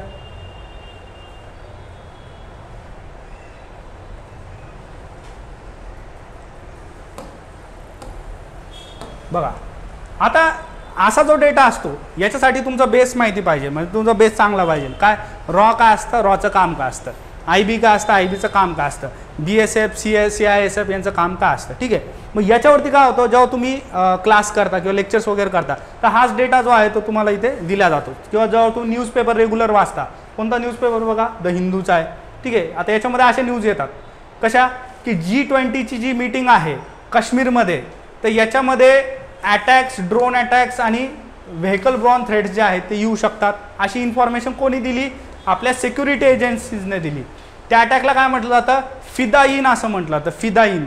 बघा आता असे शब्द महत्त्वाचे आहेत. तुम्हाला काय करायचं आहे, जेव्हा तुम्ही सेल्फ स्टडी करता, सेल्फ स्टडी करताना काय करायचं, जेव्हा तुम्ही हँड रिटन नोट्स बनवता स्वतःच्या, तेव्हा असं आर्टिकल दिसलं की फिदाईन असा शब्द लिहून ठेवायचा. का लिहून ठेवायचा, कारण की आन्सरमध्ये जर असा शब्द लिहिला तर तुमचं अवेअरनेस आणि तुमचं नॉलेजचं जे वाईडनेस जो आहे तो तिथे एक्झामिनरला दिसून येतो. बाकीचे विद्यार्थी काय करतील, आर्टिकल वाचल्याच्या नंतर हां असं G20ला काहीतरी झालं होतं एवढंच लिहितील, IB, रॉ असं नाव लिहून मोकळे होतील. बरोबर, दुसरं उत्तर तुमचं आलं एक्झामिनरच्या हातामध्ये, तिथे तो बघेल की there were threats with reference to the fidayeen, त्याला तो शब्द दिसेल इन्व्हर्टेड कॉमामध्ये. तो म्हणे अरे यार यानं तर काहीतरी वेगळंच लिहिलं आहे, काहीतरी नवीन लिहिलं आहे जे कोणी लिहिलेलं नाही. तिथे लक्षात, तिथेच ॲडव्हान्टेज मिळतो तुम्हाला. मग ह्या गोष्टी एका दिवसात होतात का, नाही, एका दिवसात होत नाही. या कशा रोज तुम्हाला बिल्डअप करावं लागतं. म्हणजे जसं तुम्ही रोज न्यूजपेपर वाचाल असे शब्द तुम्हाला येतील आणि हे तुमच्या नोट्समध्ये तुम्हाला एक एक शब्द लिहून ठेवायचा आहे. मी असं नाही म्हणत आहे पूर्णच्या पूर्ण आर्टिकल ॲज इट इज लिहा, पूर्णच्या पूर्ण आर्टिकल छापा, तुम्हाला तसं रायटिंग करायचं नाही. तुम्हाला स्मार्ट स्टडी करायचा आहे. स्मार्ट स्टडी कसा, एक एक शब्द घ्यायचा ज्याच्यावरून आपल्याला कळेल. समजा मी फक्त एवढा शब्द घेतला फिदाईन, बरोबर, आता मला याचा अर्थ माहिती, फिदाईन म्हणजे काय, सुसाईड बॉम्बिंग असते. बरोबर, स्वतःच्या शरीराला बॉम्ब वगैरे लावला जातो आणि तो 4 लोकांमध्ये गेला की मग तो तिथे एक्सप्लोड होतो. बरोबर, याला फिदाईन अशी कन्सेप्ट आहे बघा. आता फिदाईन जर म्हटलं मी कोणत्याही प्रश्नामध्ये लिहू शकतो.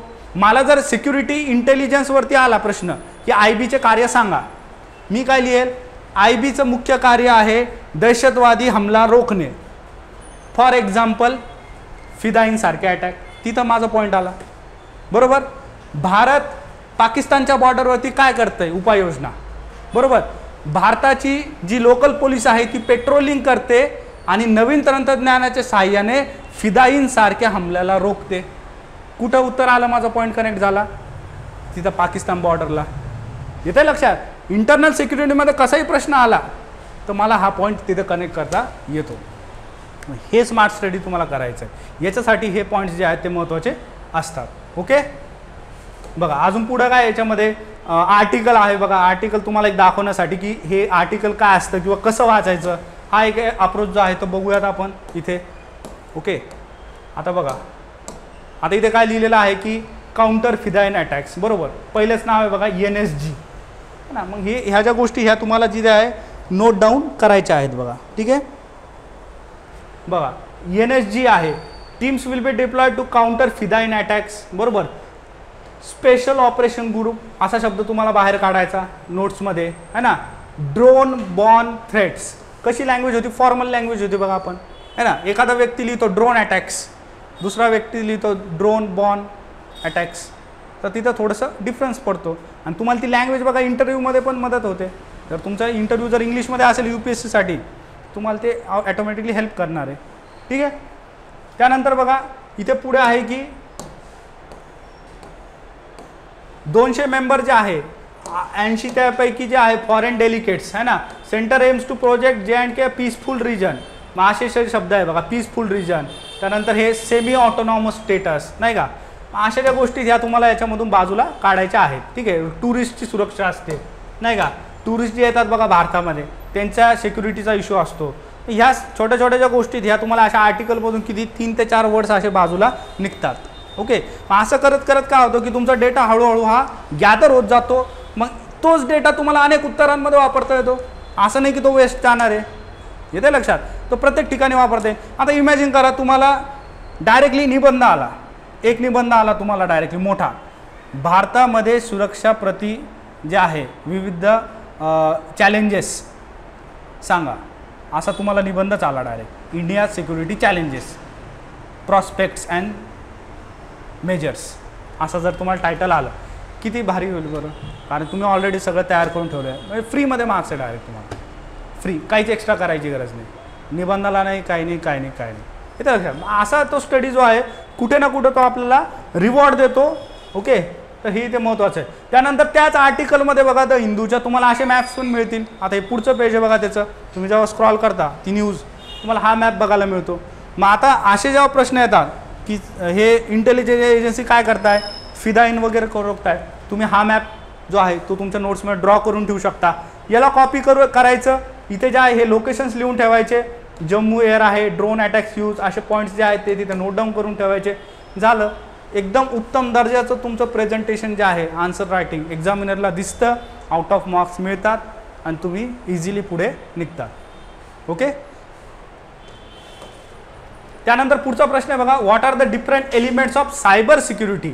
आता जसं मी म्हटलं की तंत्रज्ञान आणि सुरक्षा हे काय सध्या एकत्र आलेलं आहे. ओके, ओव्हरलॅपमध्ये क्वेश्चन विचारतात. ओके, आता हा सायबर सिक्युरिटीच्या संदर्भात आलेला आहे. 2022 हा प्रश्न विचारला होता 250 शब्दासाठी. ओके, जास्त शब्द आहे बघा इथे.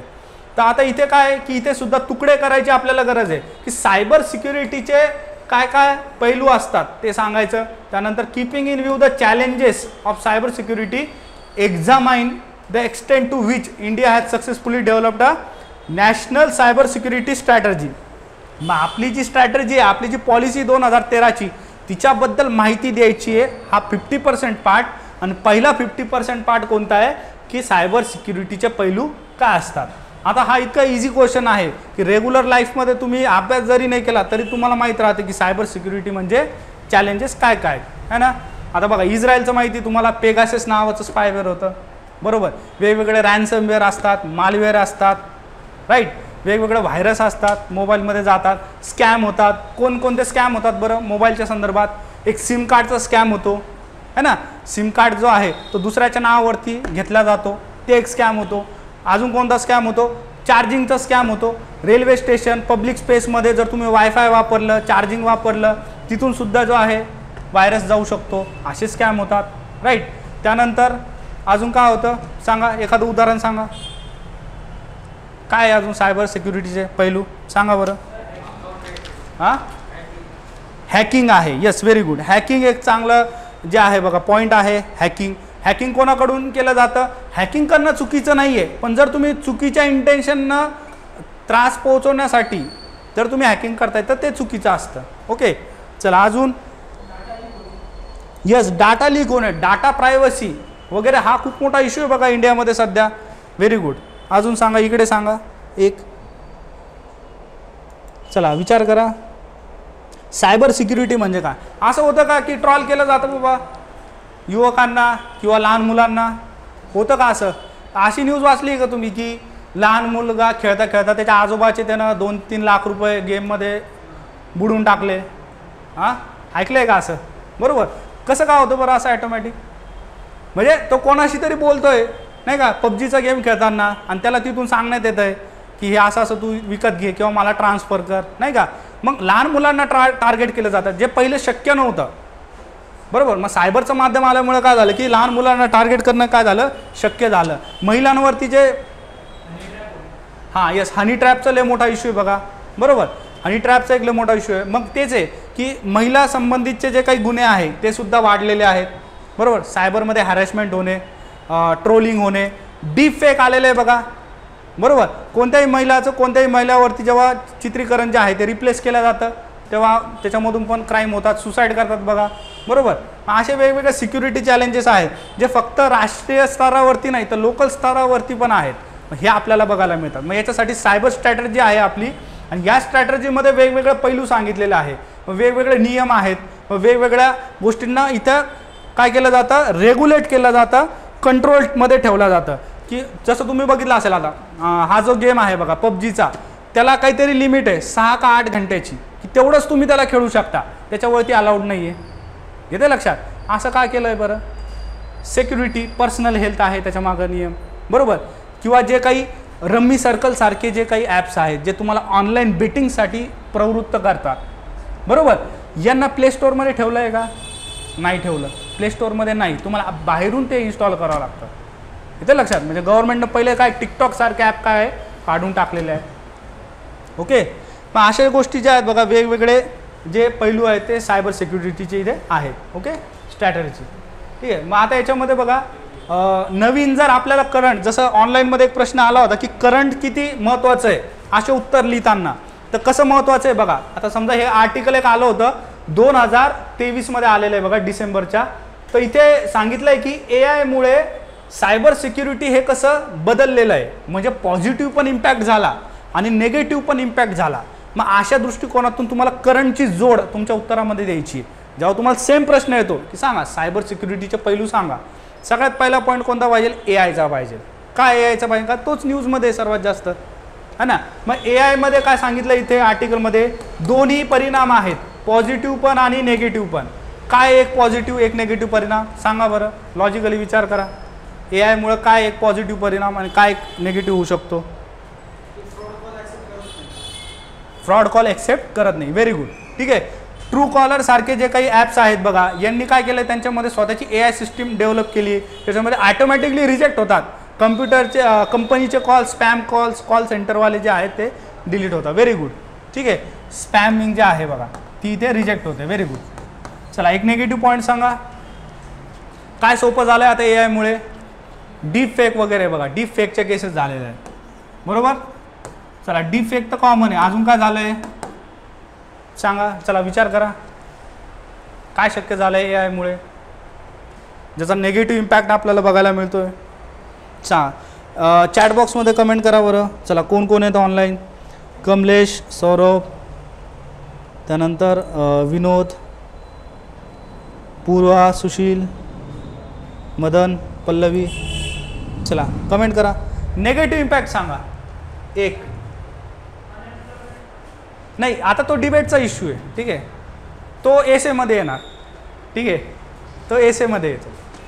की होणार का नाही माहिती नाही कोणाला. पहिले असंच वाटत होतं जेव्हा कम्प्युटर नव्हते, कम्प्युटर आल्यामुळे सगळे जातील जॉब्स असं पहिले म्हणायचे, पण उलट IT सेक्टर आलं नाही का, किती जॉब वाढले.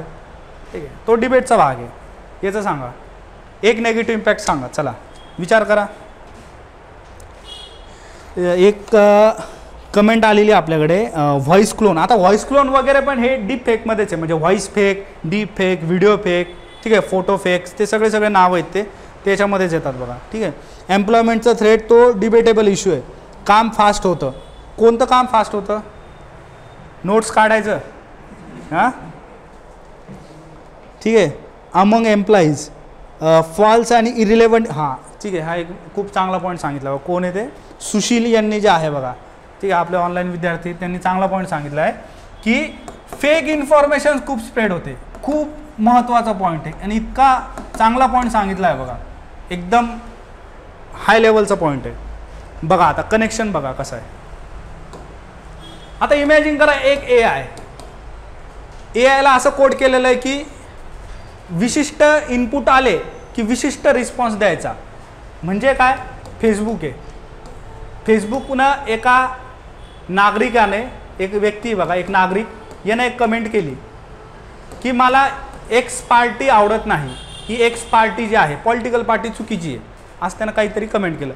व्यक्तीने कुठे कमेंट केलं? फेसबुकवरती. आता एक AI बॉट बनवलेला आहे, AI एक कोड बनवलेला आहे. तो कोड काय करतो? ॲटोमॅटिकली फेसबुकवरती जातो आणि ज्याला जिथे असं पार्टीच्या विरोधात कमेंट दिसले त्या कमेंटला तो काय करतो? ॲटोमॅटिकली रिस्पॉन्स करतो आणि तिथे स्पॅममध्ये काय करतो? 10-15 जे आहे मेसेजेस रिस्पॉन्डमध्ये पाठवतो. ठीक आहे. याच्यामुळे काय होतं? जो सामान्य माणूस वाचणार आहे त्याला काय वाटतं? अरे हे तर खूप चांगलं सांगितलं आहे ना, है ना, पण त्याला माहीत नाही हा AI आहे म्हणून. मग तो काय करतो? कोणतं पण रेफरन्स कुठलचंही देतो. कोणत्याही पुस्तकाचा रेफरन्स देईल, इतिहासामध्ये असं झालं होतं म्हणून आज हे खरं नाही, हे खोटं आहे, काइंडली चेक युअर फॅक्ट, असं तो वरच्या व्यक्तीला कमेंट करेल. मग आपण पण जो आहे सामान्य व्यक्ती, जो वाचणारा, तो पण काय म्हणतो? अरे हां बरोबर, हा फॅक्ट चेक करायला म्हणतो म्हणजे याचंच खरं असेल, बरोबर. पण ही फॅक्ट फेक इन्फॉर्मेशन कोण स्प्रेड करत आहे? AI. आणि AIला कशासाठी बनवलं आहे? इलेक्शनचे रिझल्ट चेंज करण्यासाठी, बरोबर. म्हणजे तुमचा जर वोटर इन्फ्लुएन्स झाला, जो मतदान करणारा आहे तो जर इन्फ्लुएन्स होत असेल सोशल मीडियामुळं, AIमुळं, तर किती मोठं नुकसान आहे बरं. पॉलिटिकल डेमोक्रेसी राहील का तिथे? राजकीय लोकशाही राहील का? नाही राहणार. मग कोण करतं हे नुकसान? AI करतं आहे, बरोबर. असे निगेटिव्ह आणि पॉझिटिव्ह पॉईंट जे आहेत त्याचे वेगवेगळे ॲस्पेक्ट आपल्याला इथे बघायला मिळतात. ओके. हां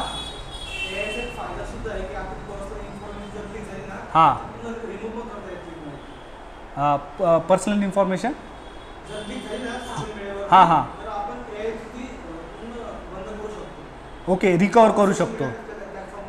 येस येस येस. ओके. तर असे नवीन नवीन टूल्स आलेले आहेत बघा, की जसं की इन्फॉर्मेशन जी लॉस झाली ती पुन्हा रिकवर करणे, जी इन्फॉर्मेशन आहे ती परमनंटली डिलीट करणे. ओके. असे पण जे आहेत टूल्स आलेले आहेत. ओके. मग त्याच्यामध्ये आपल्याला ते शिकायचं आहे की सरफेस वेब काय असतं, डीप वेब काय असतं, डार्क वेब काय असतं. मग तिथं तुमच्या क्रेडिट कार्डची इन्फॉर्मेशन असते, तुमच्या अकाउंटची इन्फॉर्मेशन असते, बँक अकाउंटची. मग तिथे कसा सायबर क्रिमिनल्स करून जे आहे धोका असतो ते सुद्धा आपल्याला पुढे डिटेल्समध्ये शिकायचं आहे. ओके. चला, व्हेरी गुड. चला, पुढचा एक जे डेटा आहे बघा, आता त्याच संदर्भात आहे की नॅशनल सायबर स्ट्रॅटर्जीवरती सुद्धा तुम्हाला एक आर्टिकल आलेलं दिसेल. या स्ट्रॅटर्जीमध्ये काय काय महत्त्वाचे पॉईंट्स आहेत हे सुद्धा तुम्हाला रेडीमेडच आन्सर तयार आहे. आता आपण इथे काय करतो की क्लासमध्ये तुम्हाला 1 पॉईंटमध्ये ते आन्सर लिहून देतो. ओके. आता कारण की कसं असतं की तुमच्याकडे एवढा टाईम नसतो की एवढं सगळं वाचणार कधी, कसं कुठं सापडणार, कसं मिळणार, बरोबर. या वेळेचं बंधन असल्यामुळे आपण काय करतो, लेक्चर्समध्ये जे आहे हा सगळा जो डेटा आहे तुम्हाला एकदम शॉर्ट आणि क्रिस्प फॉर्मॅटमध्ये समजून पण सांगण्यात येतो आणि तुम्हाला जे आहे ते लिहून पण देण्यात येतो. ओके. तर हे इथे महत्त्वाचं आहे. तर तुम्ही इथे बघू शकता की याचे ऑलरेडी रेडीमेड आन्सर आहेतच की ही स्ट्रॅटर्जी कशावरती फोकस करते, सप्लाय चेन सिक्युरिटीवरती फोकस करते, डिजिटल पेमेंट्स आहेत, त्यानंतर security of small and medium business आहेत. ठीक आहे. असे वेगवेगळे पैलू जे आहेत ते आपल्याला बघायला मिळतात. त्यानंतर इथे तुम्ही बघू शकता PIBवरती जर तुम्ही गेलात पुन्हा एकदा तर तुम्हाला असे काही मॅप्स वगैरे पण दिसतील किंवा ॲडिशनल इन्फॉर्मेशन पण मिळेल. जसं प्रतिबिंब नावाचं एक सायबर क्राईमचा हिट मॅप आहे बघा, नाही का. जॉग्रफीमध्ये आपण बघतो की उष्ण प्रदेश जे असतात त्याचा एक मॅप असतो बघा सेपरेट, जिथं लाल कलर असतो दिलेला. तसाच सायबर क्राईमच्या संदर्भात सुद्धा एक हिट मॅप आहे जो झारखंडच्या संदर्भात इथे आपल्याला आलेला दिसतो. त्याचं नाव आहे प्रतिबिंब. मग असे उदाहरणं जेव्हा तुम्ही टाकता तुमच्या पेपरमध्ये लिहिताना तेव्हा काय होतं, तुमच्या आन्सरला वेटेज मिळतं, त्याला काय वजन मिळतं. आणि वजन मिळाल्यामुळे काय तुम्हाला मार्क्स जे आहेत ते चांगले येतात. मग तुमचं काम काय, सर्च करणे. सर्च केल्याच्यानंतर अशा काही गोष्टी मिळतील का ते बघायच्या.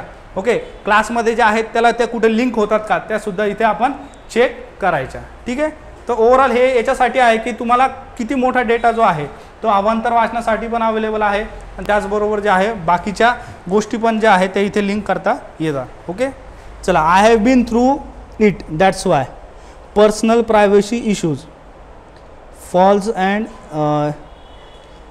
येस. ठीक आहे, तर त्यांची एक कमेंट आलेली बघा, जे स्टुडंट आहे आपले बघा सुशील, तर यांनी लिहिलं आहे की त्यांच्यासोबत ती घटना घडलेली आहे. ठीक आहे, फेक इन्फॉर्मेशनची. आता जास्त डिटेलमध्ये आपण जाऊ नाही शकत. ठीक आहे, की कोणती घटना आहे, काय कशाच्या संदर्भात आहे. ओके, नंतर जेव्हा भविष्यात तुमची भेट होईल तुम्ही विचारून घ्या त्यांना.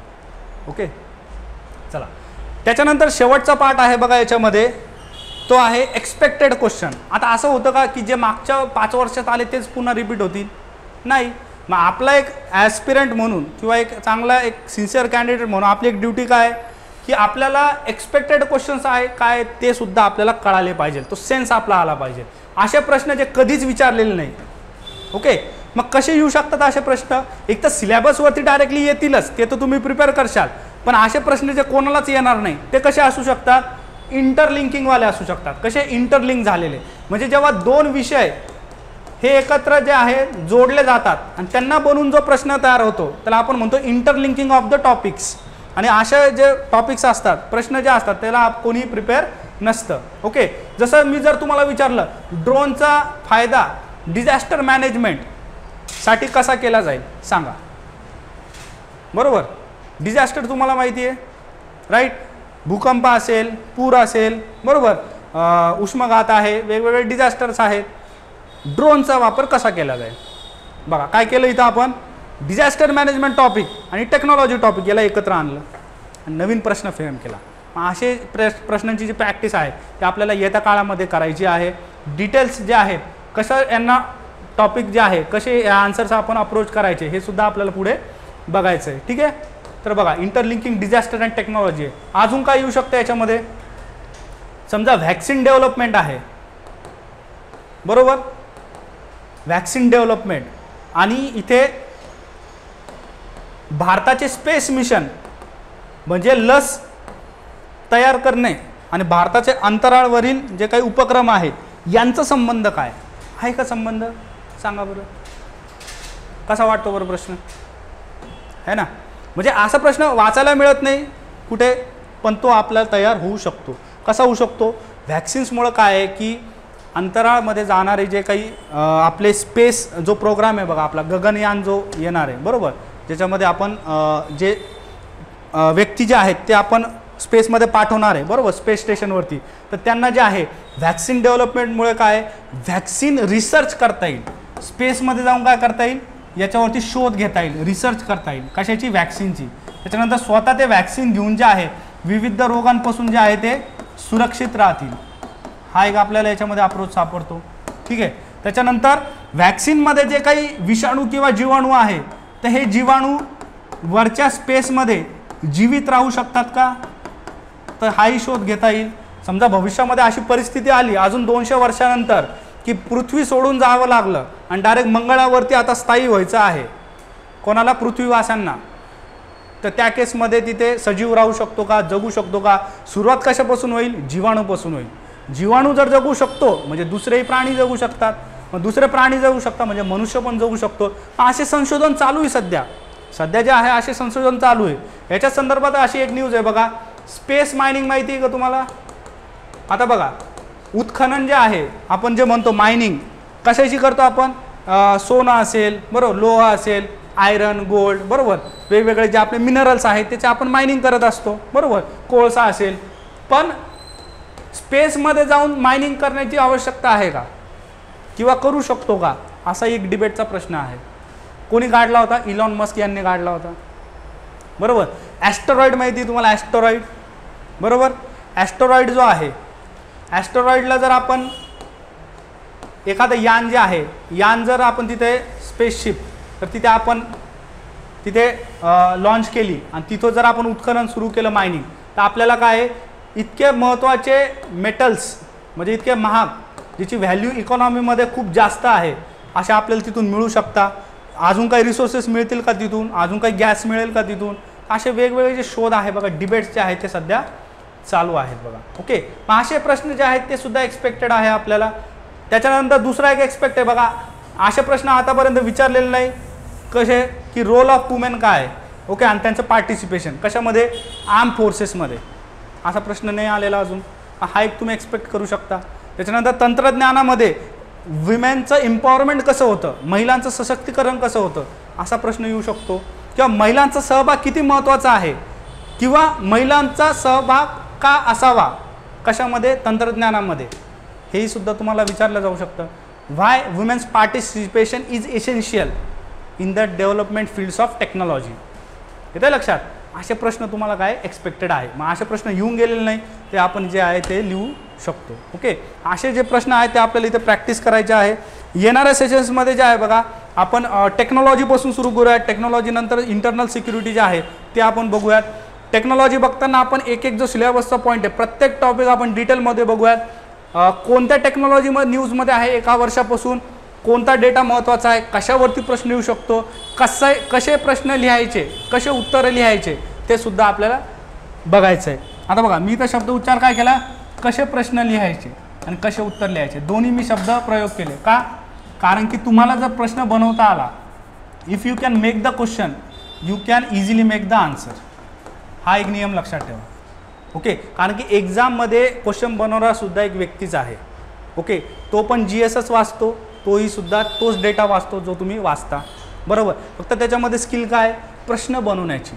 मग जर तुम्हाला तुमचे स्वतःचेच प्रश्न बनवता आले घरच्या घरी, बरोबर, तुमच्यामध्ये किती कॅपॅसिटी येते, तुम्ही कोणताही कसाही अँगलनं प्रश्न लिहू शकता. समजा एखादा हिंदूचा आर्टिकल आहे, तिथे तुम्ही वाचलं, चला भारताने आदित्य L1 लॉन्च केलं सूर्याच्या अभ्यासासाठी. मग सूर्याच्या अभ्यासासाठी XYZ त्याच्यामध्ये डेटा आहे की असा असा असतं, सूर्य असा असतो, सूर्यामुळे जे आहे पृथ्वीवरती असा प्रभाव पडतो वगैरे वगैरे दिलेलं आहे त्याच्यामध्ये. आता तुम्ही काय करशाल, तिथे इन्स्टंटली प्रश्न बनवशाल, why Aditya L1 is significant for India's space research, असा तुम्ही स्वतः प्रश्न बनवशाल. किंवा मराठीमध्ये तुम्ही बनवशाल की आदित्य L1 हा उपक्रम भारताच्या अंतराळ सुरक्षेसाठी किंवा त्याच्या रिसर्चसाठी का महत्त्वाचा आहे, असा तुम्ही स्वतः प्रश्न बनवशाल. आणि लगेच त्याचं तेच एडिटोरियलमधला डेटा घेऊन त्याला शॉर्ट करशाल आणि त्याचा आन्सर लिहिशाल तिथे. येतं लक्षात. मग तुम्हाला दोन्ही स्किल शिकायचे आहेत, प्रश्न पण आणि उत्तर पण. ओके, चला आजच्या सेशनमध्ये कोणाला काही डाऊट आहे का? येस, चला इथे ऑनलाईनमध्ये चॅट बॉक्समध्ये कमेंट करा. कोणते पुस्तक रेफर करण्याची गरज आहे का? ठीक आहे, हा एक प्रश्न आहे बघा.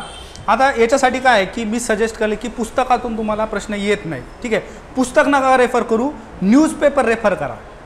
न्यूजपेपर रेफर करा. न्यूजपेपरमध्ये जे आर्टिकल्स आहेत त्यांच्यावरून काय प्रश्न येऊ शकतात असा अभ्यास करा. पुस्तक काय करतं, तुम्हाला एका चौकटीत बांधून टाकतं, त्याच्या बाहेर काही येत नसतं. ठीक आहे, आणि सायन्स अँड टेक्नॉलॉजी असा विषय, इंटरनल सिक्युरिटी असा विषय जो रोज बदलत जातो, याला काही ठराविक डेटा नाही आहे. ओके, आणि सगळं आपण इथे कवर करणार आहे, तुम्हाला नोट्स पण मिळणार आहे, त्याच्यामुळे तो काही इश्यू नाही आहे. नेक्स्ट टाइम जेव्हा आपण भेटू तेव्हा मग आपण सुरू करूयात. ओके, चला, थँक्यू सर्वांना. ओके.